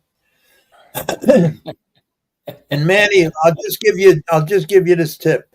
If you had two equal horses and you had to bet on one of them, bet on the one that's getting the milkshake, and you'll never lose. Okay. Sure. Thank you, Francis. Thank you for the well wishes. The only negative baking soda has is it could aggravate ulcers, and almost every horse has ulcers. But you treat them accordingly. Manny, my father used to tell me this, and I will tell you, you know everything about nothing. Oh, boy. See, and see, Manny, and that's exactly what I was saying. Before you know it, you're going to get people to start making these kind of remarks about you. Now you're going to come back to him and, just leave it alone. Milkshakes work, period. You want to dive into the science of everything? Okay. Joe, you look like you want to just pass out when Cigar Manny talks. No, because, and I'm going to say this, and I even said it to exactly what you just said, Sundance, is exactly what I told Manny this morning when he called me. I says, did you ever notice the guy who don't say a fucking word? He don't say anything about his accomplishments unless you drag it out of him. But do you see what happens when you make these comments? He don't say a word. He just throws his head back. That's what he did before. Just throws his head back. Now, why would you want to? And someday you're probably going to meet Joe, and someday you're going to. You already met Eddie, and someday we're going to be together and whatever. Why? Why say these fucking things that Joe makes no bones about it. Joe was leading trainer for a lot of fucking years at every racetrack he was ever at, and the only thing he ever used was baking soda. That's what he used, and he'll admit it. It was legal at the time, and he'll admit it. And 99 and 9/10 of the trainers, the biggest trainers, and I'm not going to mention their names. Well, I'll mention. No, they come from Australia. In 1971, I met the guy from Australia. Who? Brett Pelling. Right. I met the guy from Australia who started with the baking soda. And now he creates, 30, 40 years ago, created a pace for the ones that didn't want to tube their horses and everything. And guess what? His son became leading trainer for years and years and years and years and years. So please, when you talk about baking soda, if you want to say don't use baking soda because after 100 years it'll take the enamel off your teeth. Okay, you got a point. But who the fuck gives a fuck when you're 100 years old? Okay, let's go. Baking soda buffers the lactic acid in the blood. Therefore, a horse can carry his speed longer without getting stomach cramps. Gary D., you're right. Oh, private. That's a private number. Gary D., you're right. It just stops the buildup of lactic acid. It does a lot of positive things. It does. And a handful of baking soda should be thrown in all the sweet feed because it gets mixed in. And they don't even mind it, and they eat it right up. And it's the best thing. It's the best thing. And horses that have a tie-up problem that that many times it's tough figuring out why. Just give them a tube full of baking soda in the morning and wait a half hour, an hour, and then take them out. And you'll never have a problem. It does a lot of good stuff.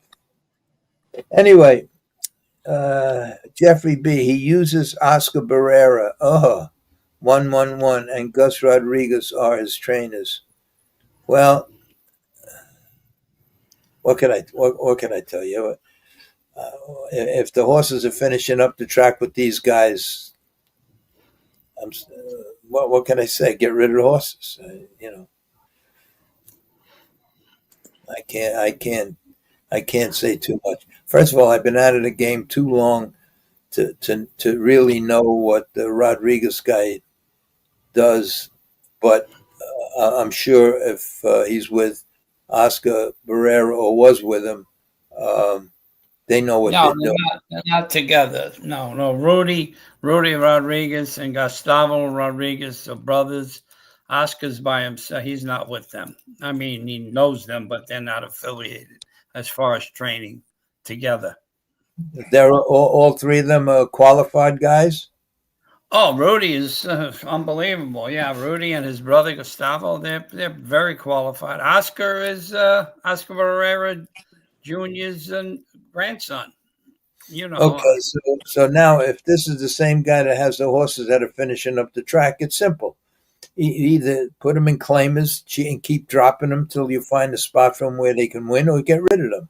It's simple. Yeah, I don't know what the horses, who they are, but why don't you tell us who the horses are, and and my friend Eddie will look them up and he'll tell me, and then we'll give you some advice, even though we really shouldn't, because you have trainers. The trainers should tell you. Don't the trainers tell you these horses are in too tough? Or I don't know. I don't get it. Why would a trainer want to keep racing a horse that finishes last without telling the owner, get him out of here, sell him, he's a piece of shit, or you got to drop him in class? Day rate. Day rate. It's all about money. Unbelievable. The day rate. Some get 130 a day, so. Last 2 minutes I've been chasing losers like the hillbillies were chasing Joe through the cornfields, trying to stay alive. Oh, that's that same guy, Joe. Yeah. Yeah, okay.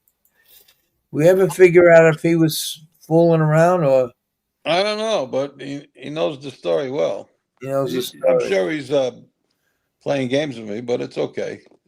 Jeffrey B. might tell him to call Eddie.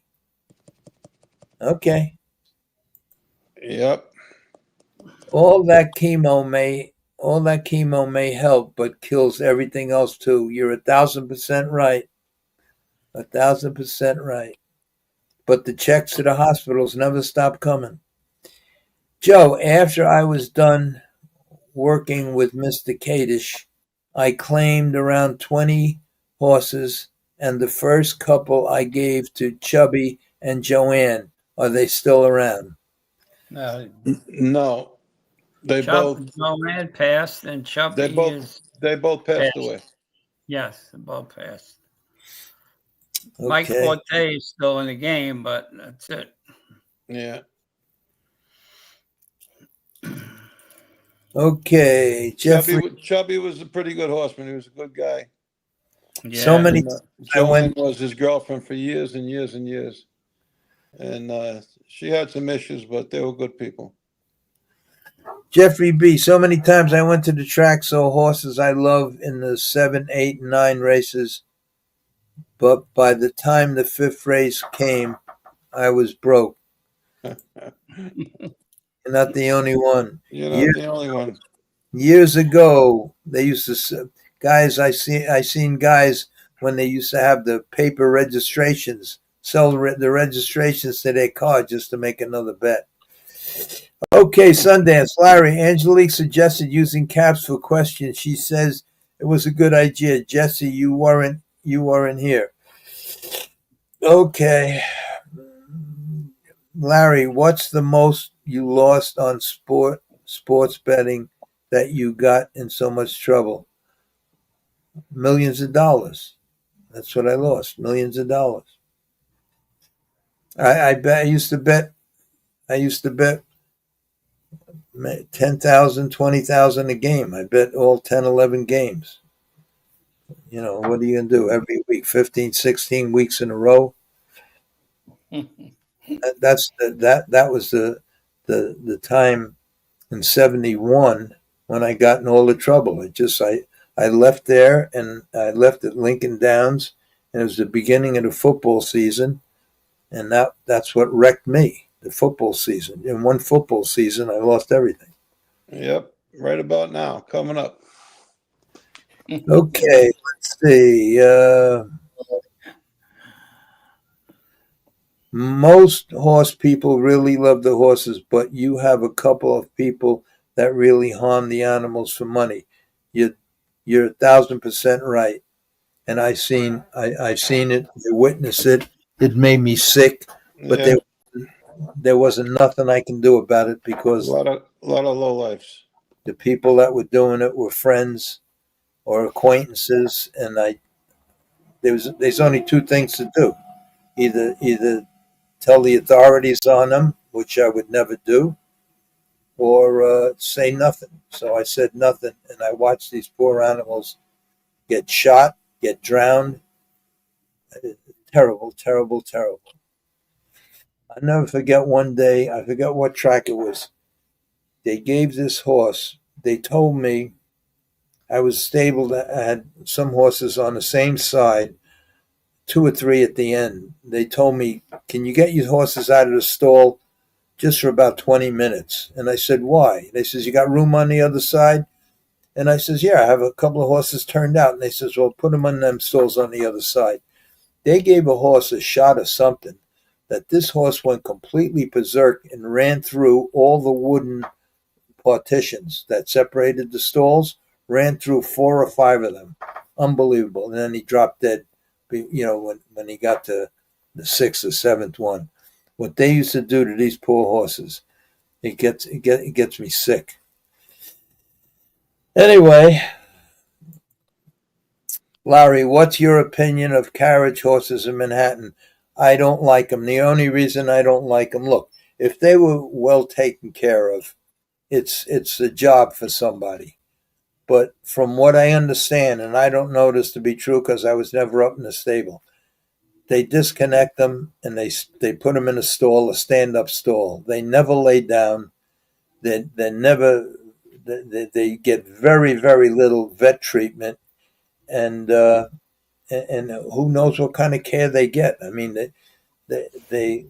I think unless they're supervised, unless a veterinarian is up there, and I doubt if this is the case, unless a veterinarian is up there making sure that all of these horses are completely hydrated, completely sound, at least sound enough to do what they're doing, and in good shape physically and mentally, they should outlaw it. You can't keep taking these horses out in 100-degree weather and then just keep going and going and go. Sometimes they're out there for hours with no water, with nothing. So you would think the Peter or the ASPCA would be on top of that. yeah. Well, Peter and the ASPCA are on top of it because I know one or two vets that go down to the stables down into Manhattan, and one vet is Dr. Sierra. He's a good vet at the flats, the thoroughbreds. Don't mention Sierra. Well, Sierra, whatever. The mountains, Sierra Mountains. Yeah. Well, anyway, What's the other doctor's name? Leon? Yeah. Hey, Eddie, remember the conversation we had about the trainer? Yeah. Don't do nothing yet because I have something very, very positive that I may want to talk to him about. And that's about that thing I talked to you and Manny about when he came to my house, because I think I have that whole thing perfected now. And I may want to talk to him because with a guy like using his name, this thing will explode. So don't say nothing to him until. No, I wouldn't say nothing anyway, unless you were present or you wanted me to, So. All right. Okay, Steve, Jeff, a trainer and his help are very important to the success you have owning horses. But the bottom line is you can't make chicken salad from chicken shit. Like Larry says, placement is key. It's exactly right, Steve. Very good. You can't make chicken salad from chicken shit. Very good. Classification. When I bet on horses now or bet on sports, for some reason I can't watch anymore. Just a matter of time before I totally quit. Jeffrey quit. You can't win. Unless on a Sunday you're not doing nothing, you got a couple of $100 you don't need, then go ahead. But then you gotta have the ability and the willpower not to chase, because it's the chase that gets you. You chase. You can't win when you chase. Never. I tell you what, I like to bet the football, but I tell you one thing. You know what I bet? The football ticket's a $20 ticket, and I bet 4 games, and I enjoy myself. And that's it. You can win yourself $300, $400, and that's the day. If you like the action, So PM says Larry was really feeling for you when you told us about the park bench incident. Now it looks like you landed on your feet. Are you in a house you own now, or is that an apartment or townhouse? What is that? Larry was really feeling. Larry, maybe it means Larry, I was really feeling for you when you told us about the park bench incident. Now it looks like you landed on your feet. Are you in a house? Yeah. I own my own home now. It's a private home. It's a beautiful home. It has a swimming pool. It has a nice deck. It has 3 bedrooms. It has a finished basement and a nice backyard. And I have a doggy door for my dog so he can run in and out whenever he wants, going into the backyard. And the guy, my next door neighbor, is the landscaper for the town. So my lawn is manicured and the lawn is perfect. And I just had all 17 brand new windows put in. I had all brand new basement windows put in that are shatterproof. You could hit that glass with a sledgehammer; it won't break. Is it bulletproof? I don't know, but I don't go down there, so I don't have to worry. And the basement's finished, and downstairs I have my own little, which I never go there, but it's a little man cave. But it's set up nice, so I'm in real good shape from there. And the reason I was on a park bench, it's not that I didn't have a place to go. I did, but the place where I was going was Joanne's house. Joanne is a girl I know since 1980, and her brother was in the Vietnam War and became a very bad heroin addict. And every night at 2 or 3 in the morning, he used to come and wake me up, and I used to have to take him for drugs. And I couldn't stay there no more. I couldn't stay there, and I left, and I went from there to the park bench. So I didn't have to be on the park bench, but I chose to be there because I didn't want to be responsible for her brother dying, getting an overdose. I didn't want to have to keep going into these bad neighborhoods in Newark and in Jersey City to get this black tar bullshit. And I left, but I had no place to go and I had no money, so that's when I went to the park bench. But things got a little better from there, and now I'm okay. But if you have the lottery numbers, send them over. It would help. Okay, Larry, what is the biggest single wager you bet on a game? Did you ever watch that game live? Did you win or lose? The biggest bet I ever made was 100,000 on the Super Bowl, and I lost. Larry, did you ever have a favorite team? Have you ever been to the Super Bowl or World Series? No, no, and no. I haven't watched a sporting event since 1971, I don't think. I watched the Super Bowl a couple of times, and I have to say I made I haven't been to a Super Bowl since 1970. I think 70. I think 72. I think 72 was the last time I bet on the Super Bowl. I think the Super Bowl started around 68, 69, something like that.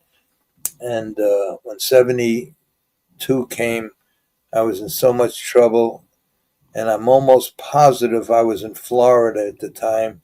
That's when I was taking a shot at the guy, I think, and I took a shot, and I bet 50,000 with Barney and 50,000 with Cabert, and I lost.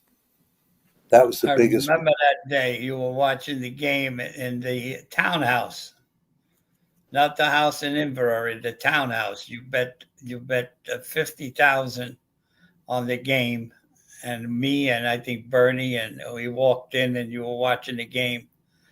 And I asked you, I said, Larry, who'd you bet? You said the team with the horns. I said, what? It was either the Rams or the Vikings.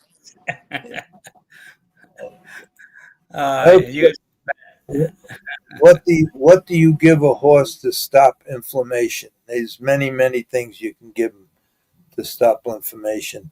A guy just called me up today and asked me basically the same question. And oh God, I can't go into it, but a lot of different things. There's a lot of different things you can give them. It all depends on what kind of inflammation. What's the inflammation from? Is it from a inflammation from a cold, a virus, a cough, or a bang, a bruise? What kind of inflammation? Tendon. Yeah, what kind of inflammation is it?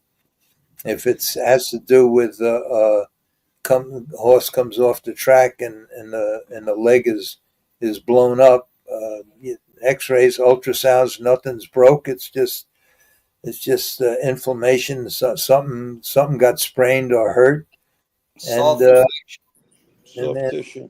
And you just give them a shot of Bute, a shot of Banamine, put a sweat on him, and in 2 days he should be fine.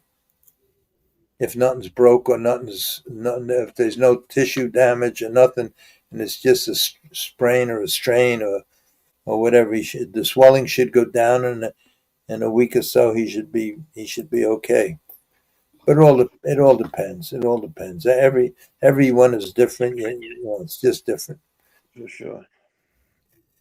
Larry, stop letting this guy live in your head. Jeffrey B. Stop letting this guy live in your head rent free. Why not just block him? I don't block him because he's my friend and he's a good guy. He's a good guy. He called up. He apologized. He says he would never, he'd just be very respectful of everybody. And then who the fuck does he challenge? Me. He challenges me. He's telling me about Yes. baking soda, about milkshakes. He's telling me. He's telling me, unbelievable. Here's a guy that never gave a milkshake in his life. Don't know what a milkshake is, except that he don't know what Strawberry ingredients go in it. Has no idea how many ounces of what, how many ounces, how do you do, what do you do? Has no idea, but he has something to say. That's exactly what I mean about Manny. Now I want to see if he's going to call me 7:30 tomorrow morning. Hey, Larry, how are you? And make believe like nothing ever happened.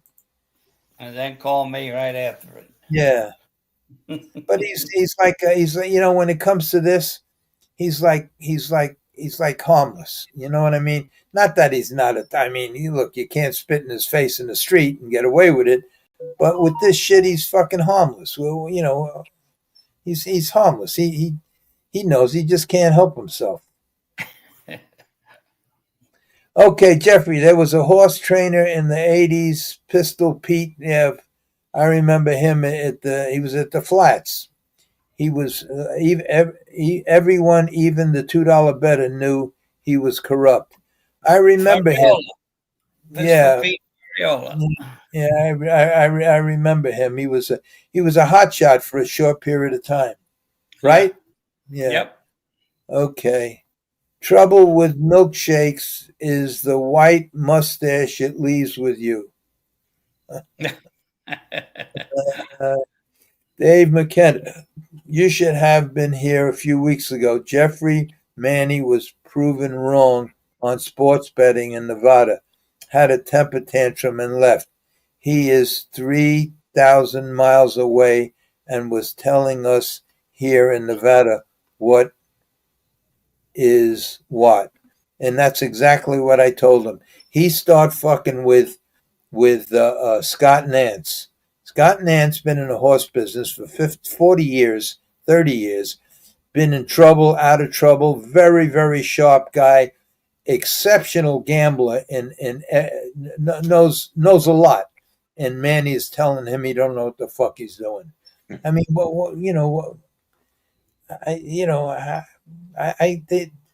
I don't even know what to say. And that's what I told him. And I told him exactly that, just exactly that. And I told him over the phone. I says, look, Manny, if you didn't get the hint, the first night you were totally disrespectful, sleeping and snoring and getting up and totally disrespectful. I would never do that. When I went to see your friends, I was 100% respectful in every way, even though there were 2 or 3 things I could have said that would have set him back. But I didn't, out of respect for you. Because if they weren't your friends and I just met them, I would have called them out on what they said. But I didn't, because they were your friends. When you come on the show after the 3rd time, I let 2 things go.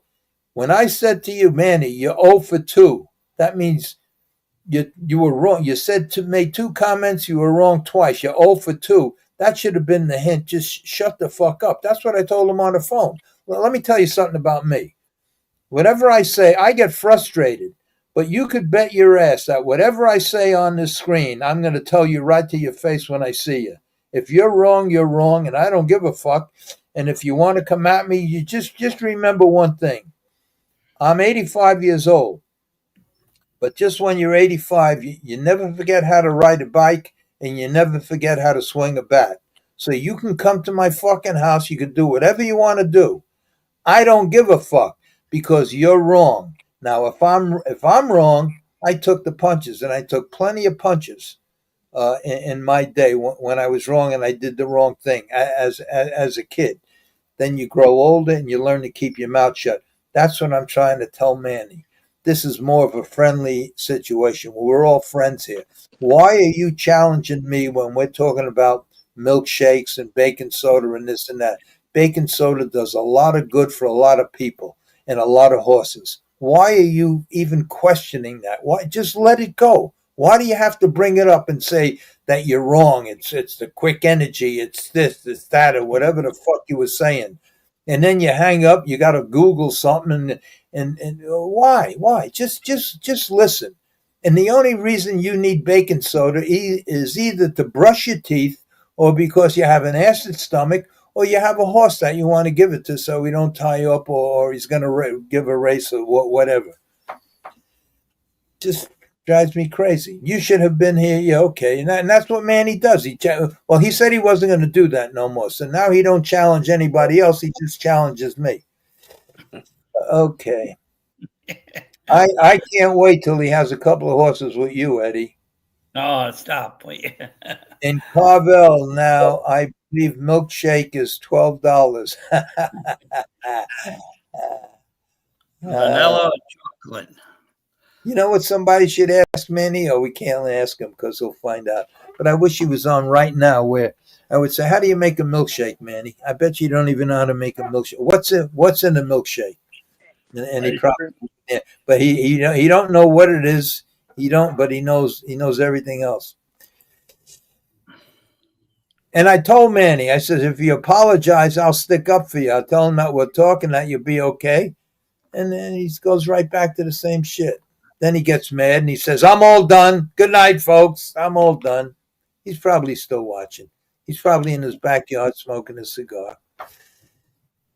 Okay, Sundance, think how many people use baking soda to stop the acid in their stomach. Right. And think how many people used to brush their teeth with baking soda. And think how many people you have baking soda in their barn for many, many other reasons. And a handful of baking soda should be given to every horse in their feed every day. That's right. But Manny finds some fucking reason to argue with that. Larry is don't gamble. Right. Okay, Howard, my friend's uncle was Duncan, the maitre d' in the Cloud Casino. Well, the Cloud Casino, I guess, at the Meadowlands, right? When the years I was there, it was Carmine and oh God, I just missed the guy's name. Oh, he was a good friend of mine too. I forgot his name. Okay, Jeffrey. So, what if you go to the authorities about horses being abused? Are you considered a rat? Say, like someone in the New York police. Say, like someone. Are you considered a rat? Say, like someone in the. No, if you're a cop, you're there to protect all of this stuff from happening. You know, I'm just a street guy, and I just no, don't get me wrong. Let me tell you something. If there's somebody abusing a woman or a kid, I'm stepping in. I don't have to make a phone call. There'll be no 911 calls from me. That guy's going to have a problem. But I just can't get myself. But if I hear about it, I look when I saw it, like I did see it.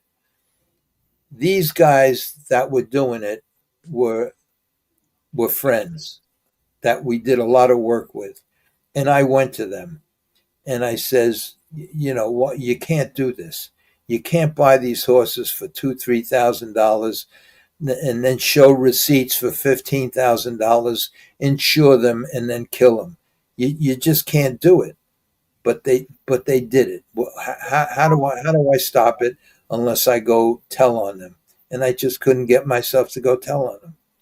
The one that bothered me the most was the one where it was for a couple of $100,000, and the guy who did it was a very, very wealthy guy and didn't need the money. That was the one that got me the most. Me too. And you know who I'm talking about. Yes, I do. And they were all sickening situations, but you know, I just couldn't get myself. Hey, look, if I didn't protect my own self, if I was willing to lose millions of dollars in cash and in property and in horses and my reputation, not to rat on 4 guys, Why would I rat on anybody else for anything else? It's just something that I just can't do. I just can't do. And I often wonder, like, what if I was given a life sentence or rat on somebody? What would I do then? Because giving up millions of dollars and everything you ever worked for and you love, it's tough. But I did it. I just couldn't get myself. And my owners, and I said this many times, my owners, and they came on here and testified to that. One of them, that they were going to give me $200,000. They says, you don't have to come up with the money. I'll give you $1 million. Give each of them $200,000 apiece and let them take the rap and keep what you got. And I was in a terrible, because I couldn't rat on these guys, but I was fucking the owners that spent millions of dollars, the guys that stayed by me and made me and gave me the opportunity to have what I had at the time. I was fucking them, and I just couldn't do it. I just couldn't do it. And what I said last week, and it's the first time I ever said something like this last week, and I don't know what it got me. Something got me excited, and I was on. Oh, it was Manny, I think. It was Manny. What else is there? At the end of the night, I said, do you think that I enjoy I'm 84 years old, and being 84 is like fucking torture to me, because you see these two guys that are on the screen, and that's when Billy O'Donnell was on the screen with Donnie Dancer. And I says, that's where I wanted to be. I wanted to be in the game with them guys because I was good enough to be with them guys. And I should have been in a Hall of Fame, and I could have been doing the thing that I really believe I was born to do. I was good at it, and I wasted my whole fucking life because of my addiction. But that's where I wanted to be. And it's fucking agony every fucking day. That is a shame. That is a true shame. That I can't get the people that I want on this, even though some of them are starting to come around. But still, the ones that are retired are coming around because they got nothing to lose. And I appreciate it. But I don't ask anybody to come down because my reputation is well deserved.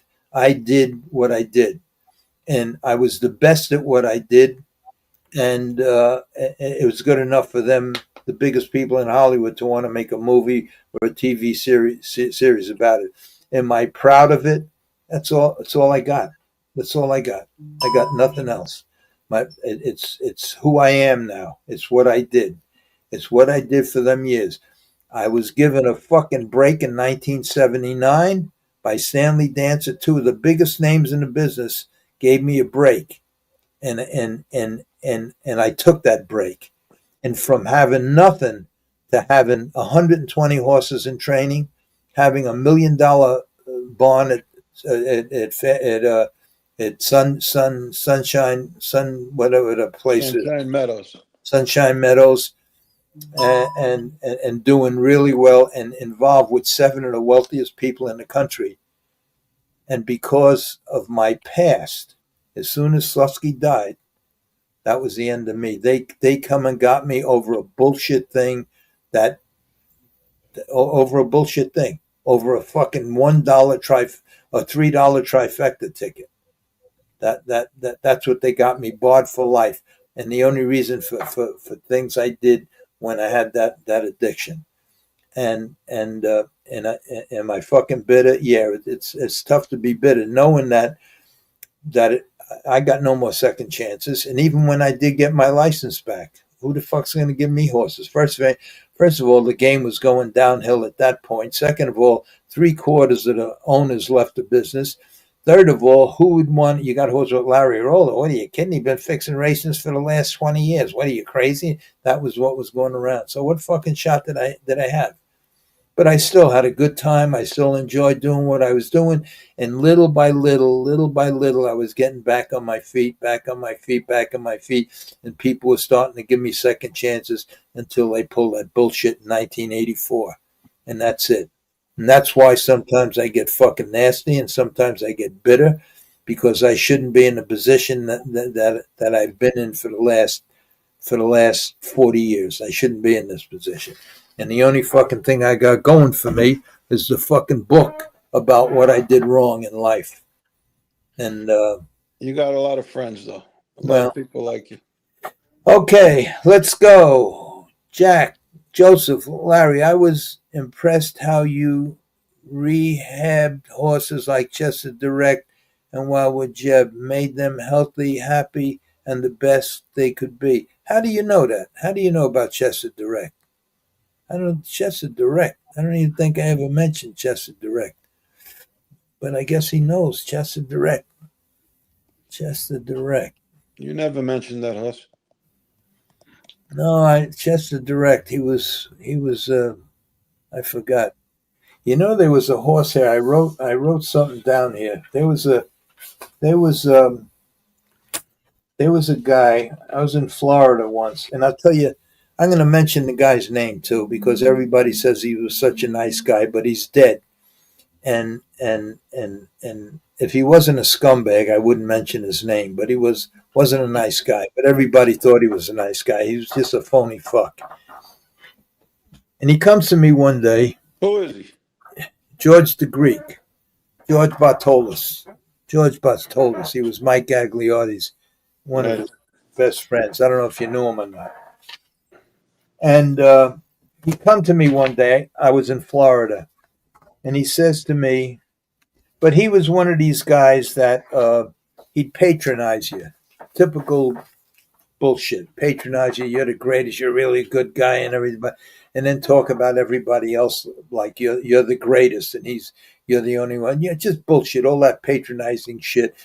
And that's these are the things you find out about people when you're a street guy. You learn how to read them right away. Read right through them. Yeah.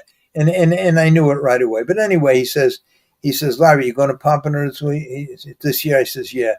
He said, and I didn't like the guy. I didn't like him from the beginning. He was an oily kind of guy. Just a fucking snake. Just like this. I'm going to play this again, and then I'll continue with the story. In other words, words, a tarantula. If you're bad, you're bad, no matter how you dress it up.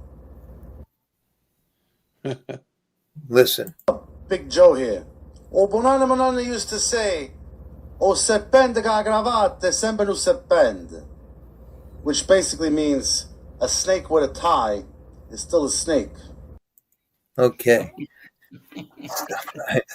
That's why I put that up. So anyway, he says, I'm going to come down for the winter. He says, if you find a cheap horse, buy him for me.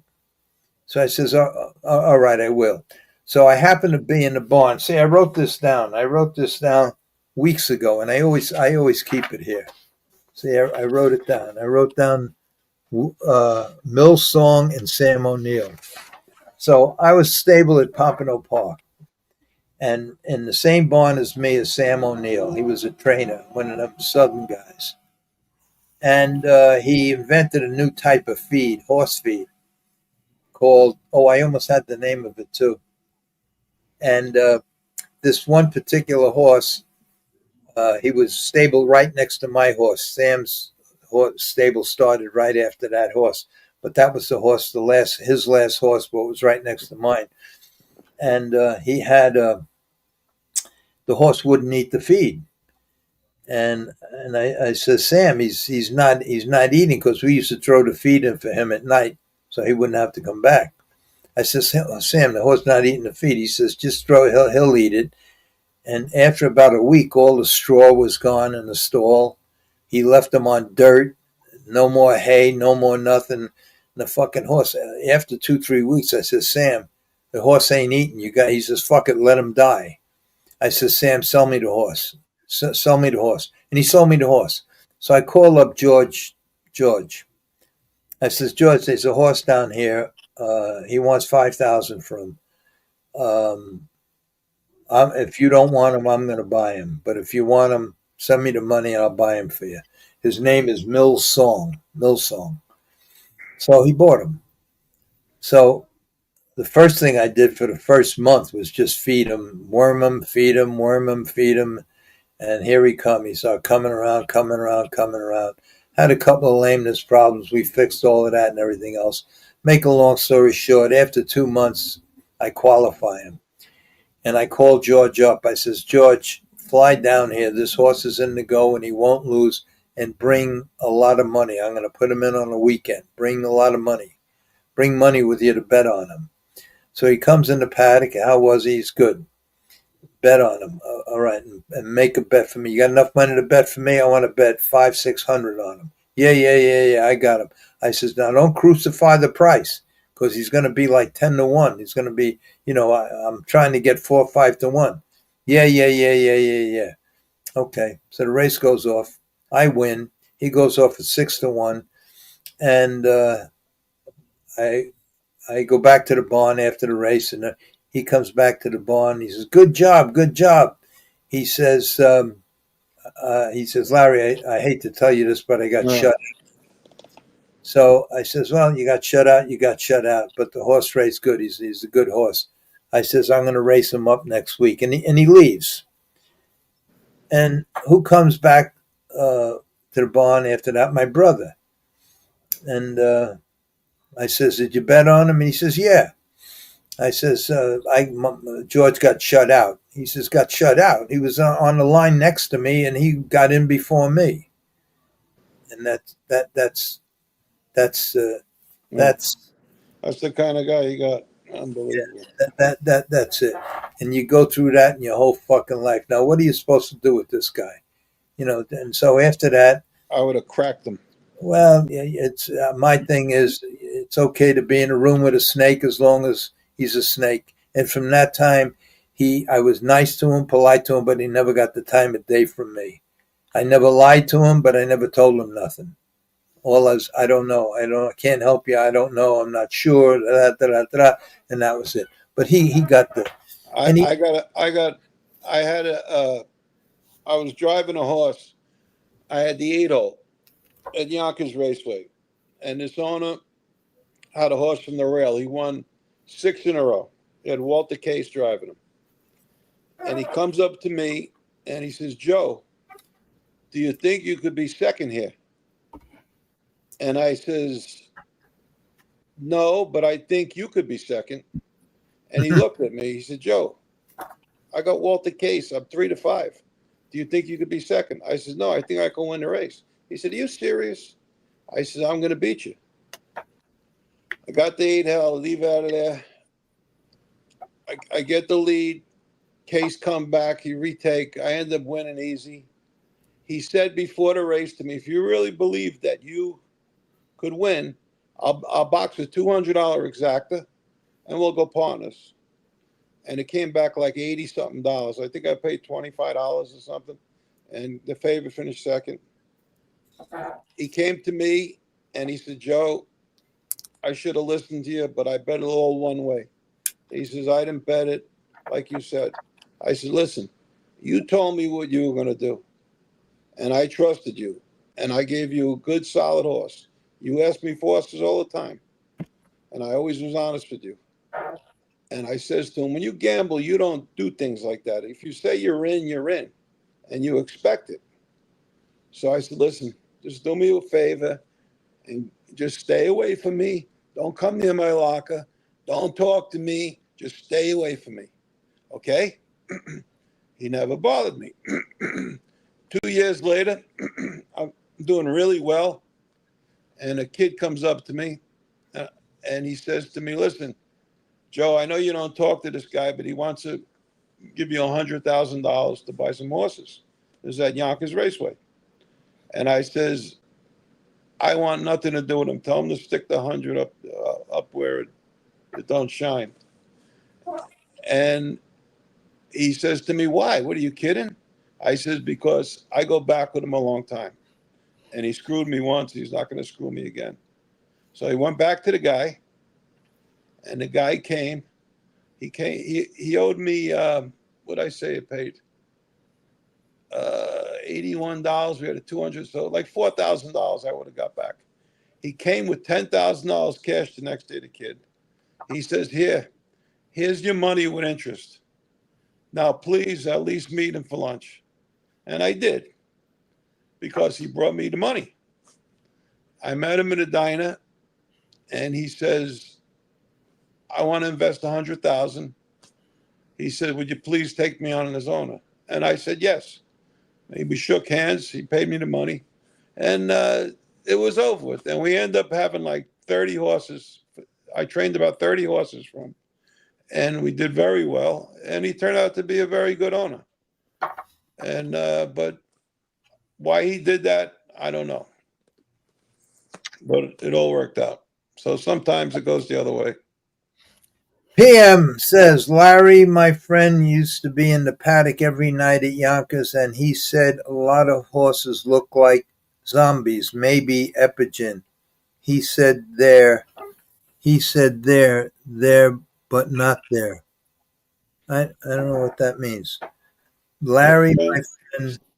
Larry, my friend. Oh, he's saying, Larry, that his friend used to be in Yonkers every night, and he said a lot of horses look like zombies, maybe epigen. He said there, but not. Who knows? I don't know. I don't know. I can't understand that. No, it means that they all had their head. The horses were lethargic, you know. They they were there, but they weren't there. Yeah. Okay. Yeah, I don't know. I can't do that. Okay, Angelique, thank you, Sundance. Just trying to think of things to make things easier for Larry and chat. You know what you should do? We should have some. You know, Angelique, you should get a hold of Sundance, Angelique, and Francis and come and sit next to me. Like I used to have when I used to go to Bachelor Street. I used to have them booths and have all the girls sitting around. More cameras here and have all the girls sitting around. Okay, Larry, in between races on muddy night, would you shower? Also, how did you clean up between races? Oh, how'd you shower? No, on a muddy night, you just wait till the end. You take your clothes off. You leave them there. You got a guy in the paddock that washes everything for you. And then you just hop in the shower, and that's it. In between races, the only thing you clean off is your glasses. That's all. Your face. Your face, your hands. That's it. Glasses.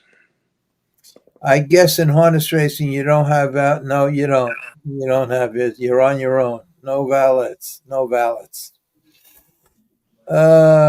Pistol Pete used Lasix before it was known to be to the rest of us. Larry, before you said something about a horse can't go faster than he naturally can, I guess you never saw any of Joe's horses race then. Well, I just brought out the ability that I had, but I didn't make them go faster. That was their potential, and that's where they reached. That's it. It's impossible to make a horse go fast. What they are is what they are. But getting it out of them is the tough part. But okay, you make them more comfortable, and they race better. Sleeping and making sandwiches is a life. Is fucking hilarious. What's that mean? Sleeping and making sandwiches in a life is fucking. I don't know what that means. I don't either. Okay. Trouble with Larry's story is that he's too nice. He never whacked and dismembered anyone. No. They were times when I was a kid. I used to get in fights at like every kid, but I'm not one of these guys that no. I was anybody that knows me. Hey, look, I've been around the racehorse business since 1960, and I've been to just about every track. And even when I was barred, I was at the track, thoroughbreds and the trotters. I can't name one person that that that ever said anything bad about me, um, including on this show. Now I've been doing this show now for 2 years, and and and the only reason for that is my whole life I did what I did. I never hurt anybody on purpose. That's not to say a lot of people didn't get hurt by some of the things I did, but I never hurt anybody on purpose. And I was always gracious. I was always respectful, and I was just a nice guy that helped a lot of people. And if I wasn't that guy, you would have heard about it from people that would come on this show or people through the years. Absolutely. So I don't want to brag about myself, but there ain't much to brag about me. So at least I could say that every once in a while. Okay, let's see. Sundance. Joe. Oh no, what's that mean, Joe? Means you didn't dismember nobody. Sundance saying, "Oh no." Oh yeah.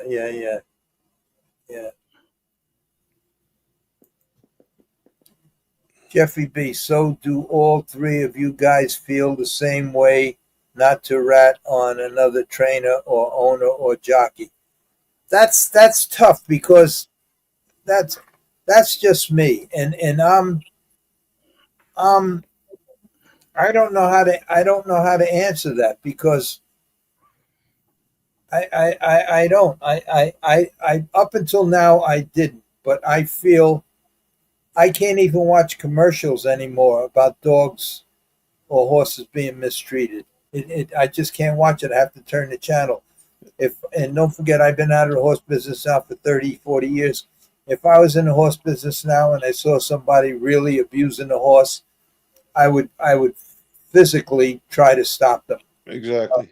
I would physically try to stop them. I don't mean go and hit them with a bat. I mean just try to stop them, and just say, please don't do this and everything else, and let them stop, and hope that they don't do it and walk away. Other than that, I don't know. I don't know. Does he mean with fixing races, or does he mean with horse abuse? Ratting somebody out. I mean, as far as I go, I have never been involved in any dishonest racing. I mean, maybe I was, but I didn't know about it. My horses might have been, but I was definitely not involved.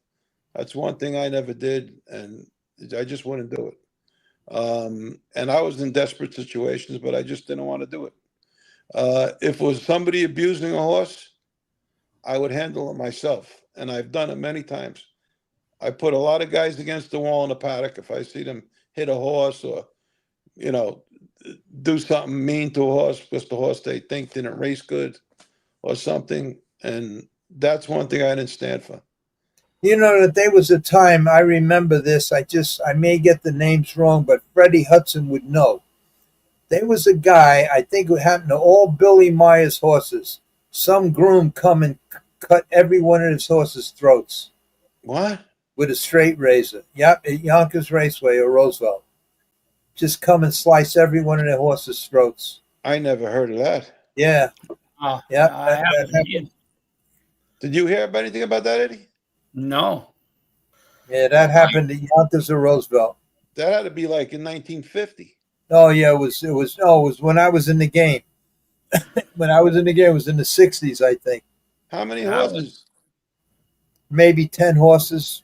Oh my God. Blood all over the place. I don't think any of them died, but that's what he did. I think it might have happened twice. I'm not sure. Evening, gentlemen. Strong Island here. What's that? Vincenzo. Evening, gentlemen. Strong Island here. Italians. Three Gindaloons. I read Underboss. That's not Larry. I read Underboss. That's not Larry. I don't know what that means. Stony, don't let that. I don't know what that means. Doc, best show. Don't say that, please, okay? Look at this. Doc says, best show since Sanford and Sons, Larry and Manny. Very good. I really wish Manny knew more, because it would be nice to go back and forth with him, but he don't know what the fuck he's talking about. He thinks he does, but he don't, and so it's hard for me to keep going back to him, because he don't know what he's talking about. He's gonna come up with baking soda has some, if you put it in your gas tank and that's what it's good for. But I'm talking about one specific. This is what baking soda does to horses. That's all I'm concerned about. It could have many, many other things, which I'm sure it does, but it does have a lot of good things. He don't know enough for me to challenge him. So I have to just say, maybe if I'm still around in 30, 40 years and he becomes a driver and trainer, maybe then we have something to talk about. But until then, God. And the best part is he has a really good 3-year-old trotter, a really nice trotter. He has a real good 3-year-old pacer and a real good 3-year-old trotter. Schnichter's doing a hell of a job for him. Ray Schnichter's his trainer. And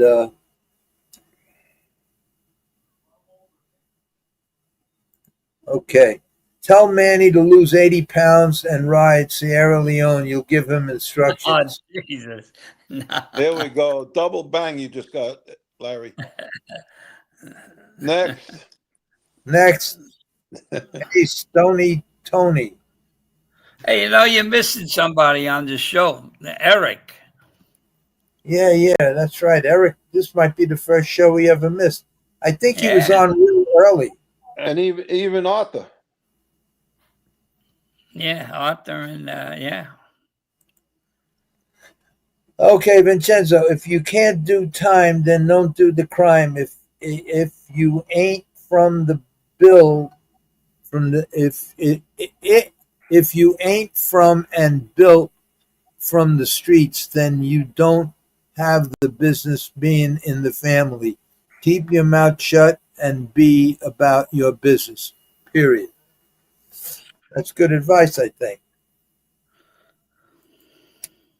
Larry, the best job at the racetrack is to be the vet in the paddock administrating Lasix. You make 1,000 every night, and you're probably done by the third or fourth race. What a racket!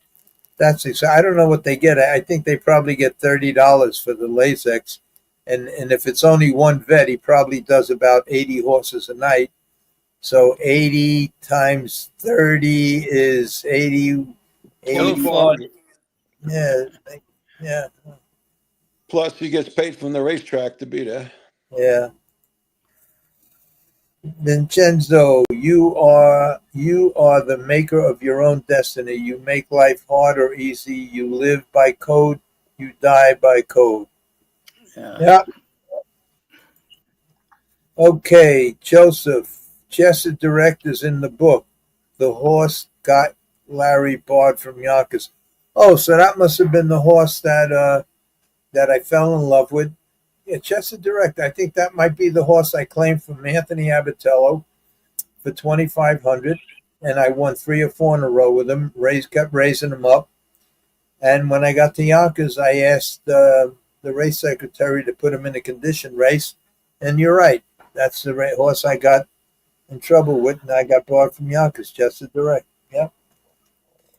Okay, Jeffrey B. I love these stories.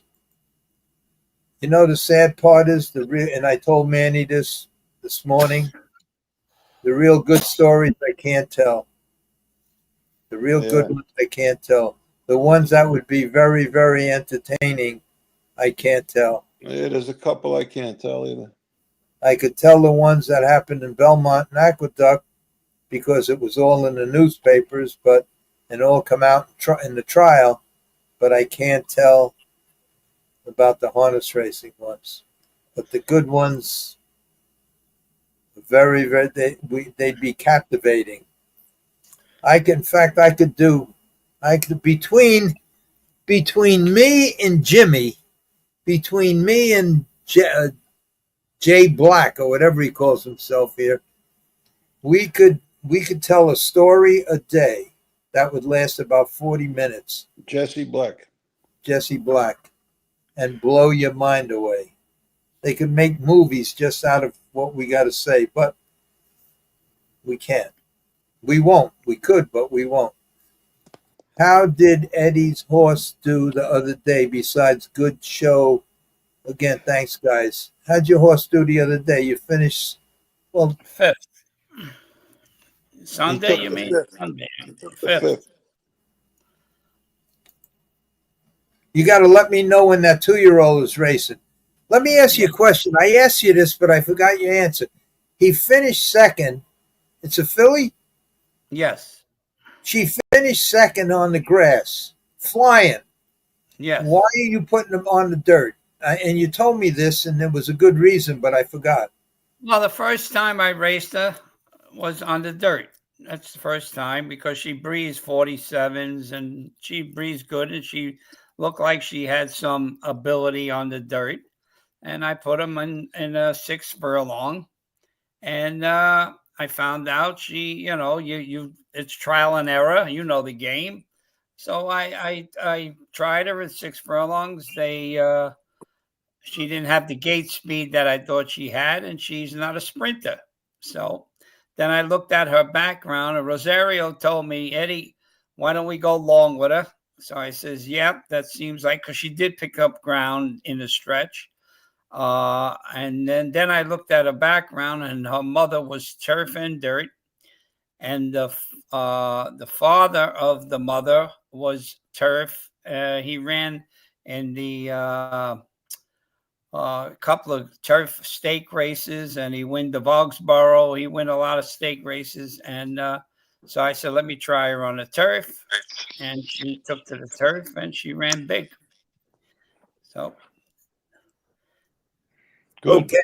Joe said, I sent an article to Larry at his house, but he didn't read it.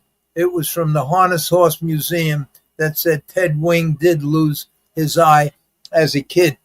Yeah, skiing. I did read it. You know how he lost his eye?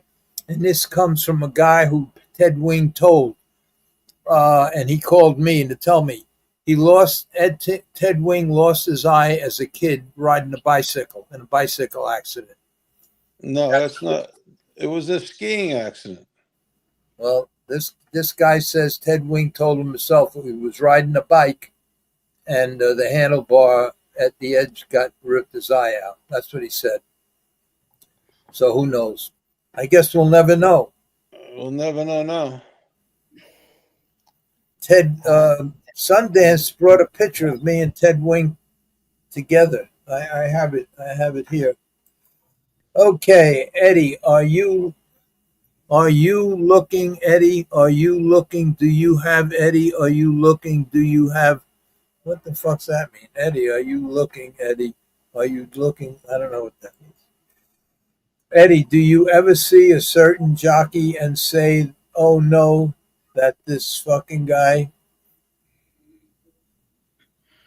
No.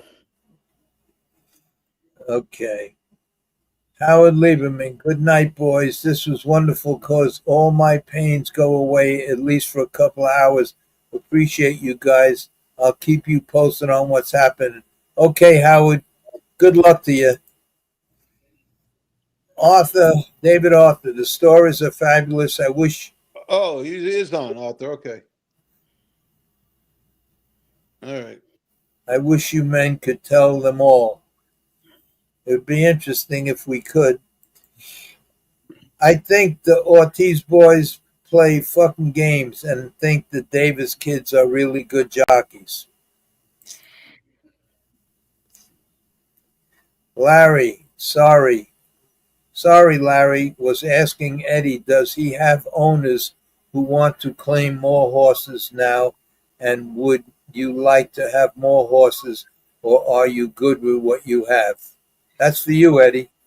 Yeah, well, I got two in the works. The money's waiting. As soon as they come back from Saratoga, we'll make a move. They're looking to claim something for 40,000-50,000, and there's always room to grow. I got a lot of stalls, and we go from there. That's it. Always look for bigger and better things. Will stalls ever be a problem with you at Belmont? No. No, because I race. I have the trotter mentality. They love me putting in every 2 weeks. See, I was going to answer a question about a guy said last week that thoroughbred trainers race their horses 4 to 6 weeks because they don't know how to determine lameness, which is not true. The reason why is because there's a thing called a condition book. If you know what that is, and you read it and you find out what race your horse is eligible for, and sometimes your horse does not get in because the race does not full, and sometimes that class doesn't come out for a month or two, so you either overclass them or you underclass them to race them to satisfy your owners. So basically, it's not due to lameness or soreness. It's due to not having the race at the proper time because it doesn't fill. And there's a lot of horses that they don't have in those classes. And if you have a small stable, it's very tough to get in. And so that's the answer. Whoever asked that question last week. There you go.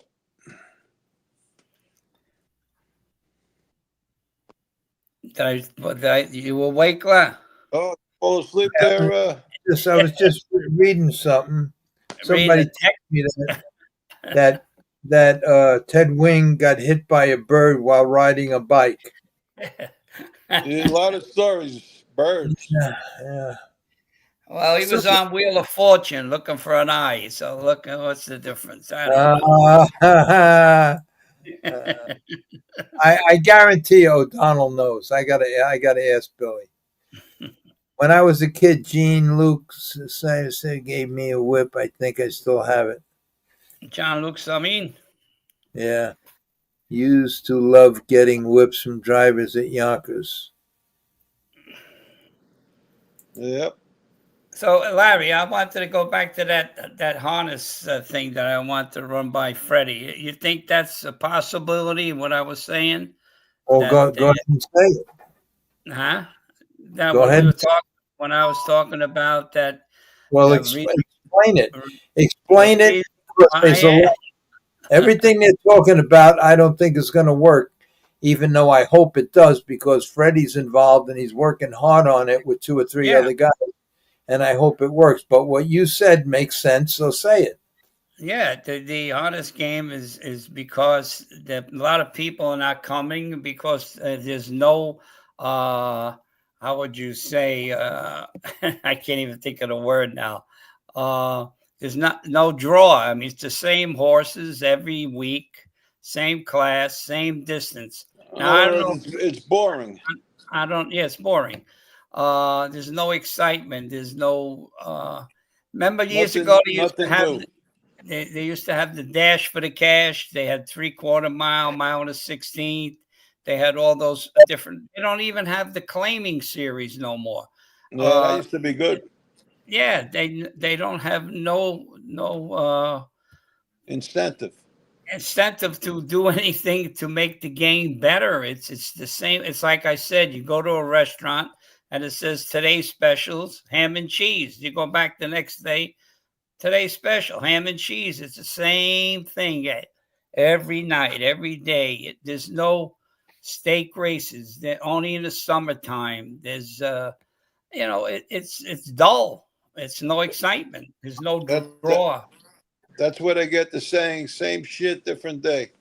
Yeah. And the only people that are there are the degenerate gamblers, and they bet all chalk. And the old people who bet the dollar numbers, 50 cent, 10 cent supers. And And, there's no excitement to the game. They should do like Belmont does, go up to Saratoga for 6-8 weeks, and they run phenomenal race cars that they're betting $1.5 million to $2 million a race. I mean, the handle is phenomenal. And if they would do that and have a little incentive program, it might get better. You seen Meadowlands Day, Hamiltonian? The place was packed. Why? They had $1 million races. They had all sorts of affairs. They had music. They had young people. Over at Yonkers, they got nothing. Well, Jeffrey B says, wish you can get a driver on one night or a jockey would be a great show. Yeah, but they're not going to ask or answer the questions that you want answered. So you just got to understand their position. And then he goes on and says, hide their identity.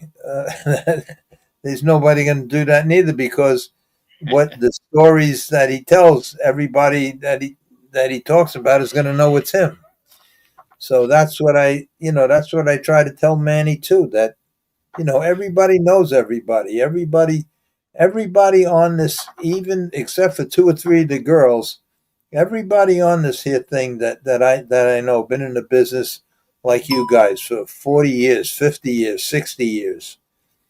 And I told Manny, I says, just be respectful and just listen to what they say. Hey, Larry, I'm gonna call it a night. It's almost 3 hours on here. It's almost 11. Well, I'm going to call it a night too, because we have no more comments, no more nothing. You missed one comment, and it says, Larry, you should name your next horse IGL, Larry. What does that mean? It's getting late. Just what Eddie just said. Your song. Oh, yeah. Okay. All right. I'm going to play that song now. We know that. Who's this guy? Why don't you play I Did It My Way? You can't. Nah, that's Sinatra's song. Yeah, but you can't play those songs. You get it's copywriters. Yeah, I don't care about that. But this song was written for me. This is my song. I know. All right. Go ahead. I didn't know. What do you mean you didn't know? You've been here 100 years. Yeah, well, I still don't know. I got to take Larry's pills. Yeah, them blue pills. Take the ivermectin, throw the blue ones in the garbage. We're going to play the song. Eddie, why didn't you go on Thursday night and talk to Freddie? Up to him. Dump those grudges, ditch those judges. They're just weighing you down. Drop the haters, procrastinators, 'cause one man's smile is just another one's frown. When it's time for the end, ain't no warning, my friend. One day you're here, next stop the pearly gates. So listen close to what I'm saying. Lighten up, it's getting late. Young collections, self-reflections, they're just covered in dust.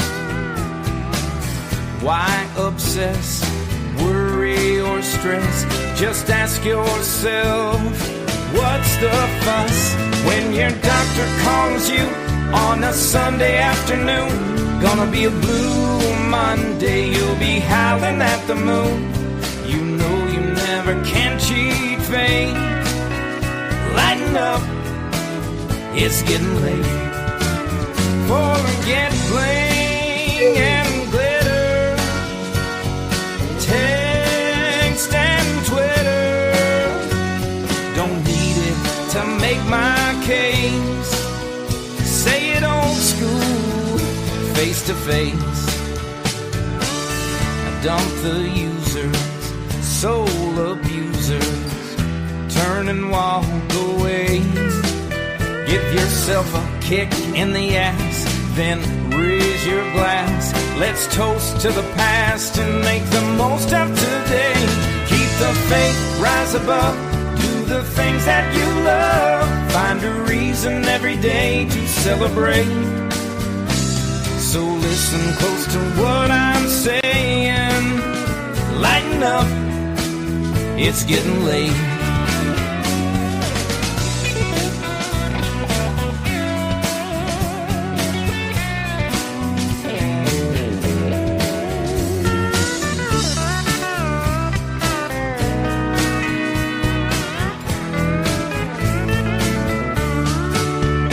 Live it well, have a blast. Live it full, life goes fast. Carrying around too much dead weight. All the simple things are all that matter. Lighten up, it's getting late. Oh, what the hell? IGL. Oh, lighten up.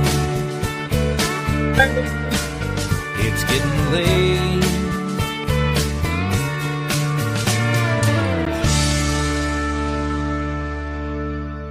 Good night, everybody. Good night, night. fellas.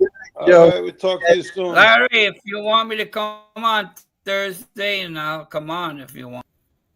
Well, what the hell happened? What happened to Eddie? I don't know.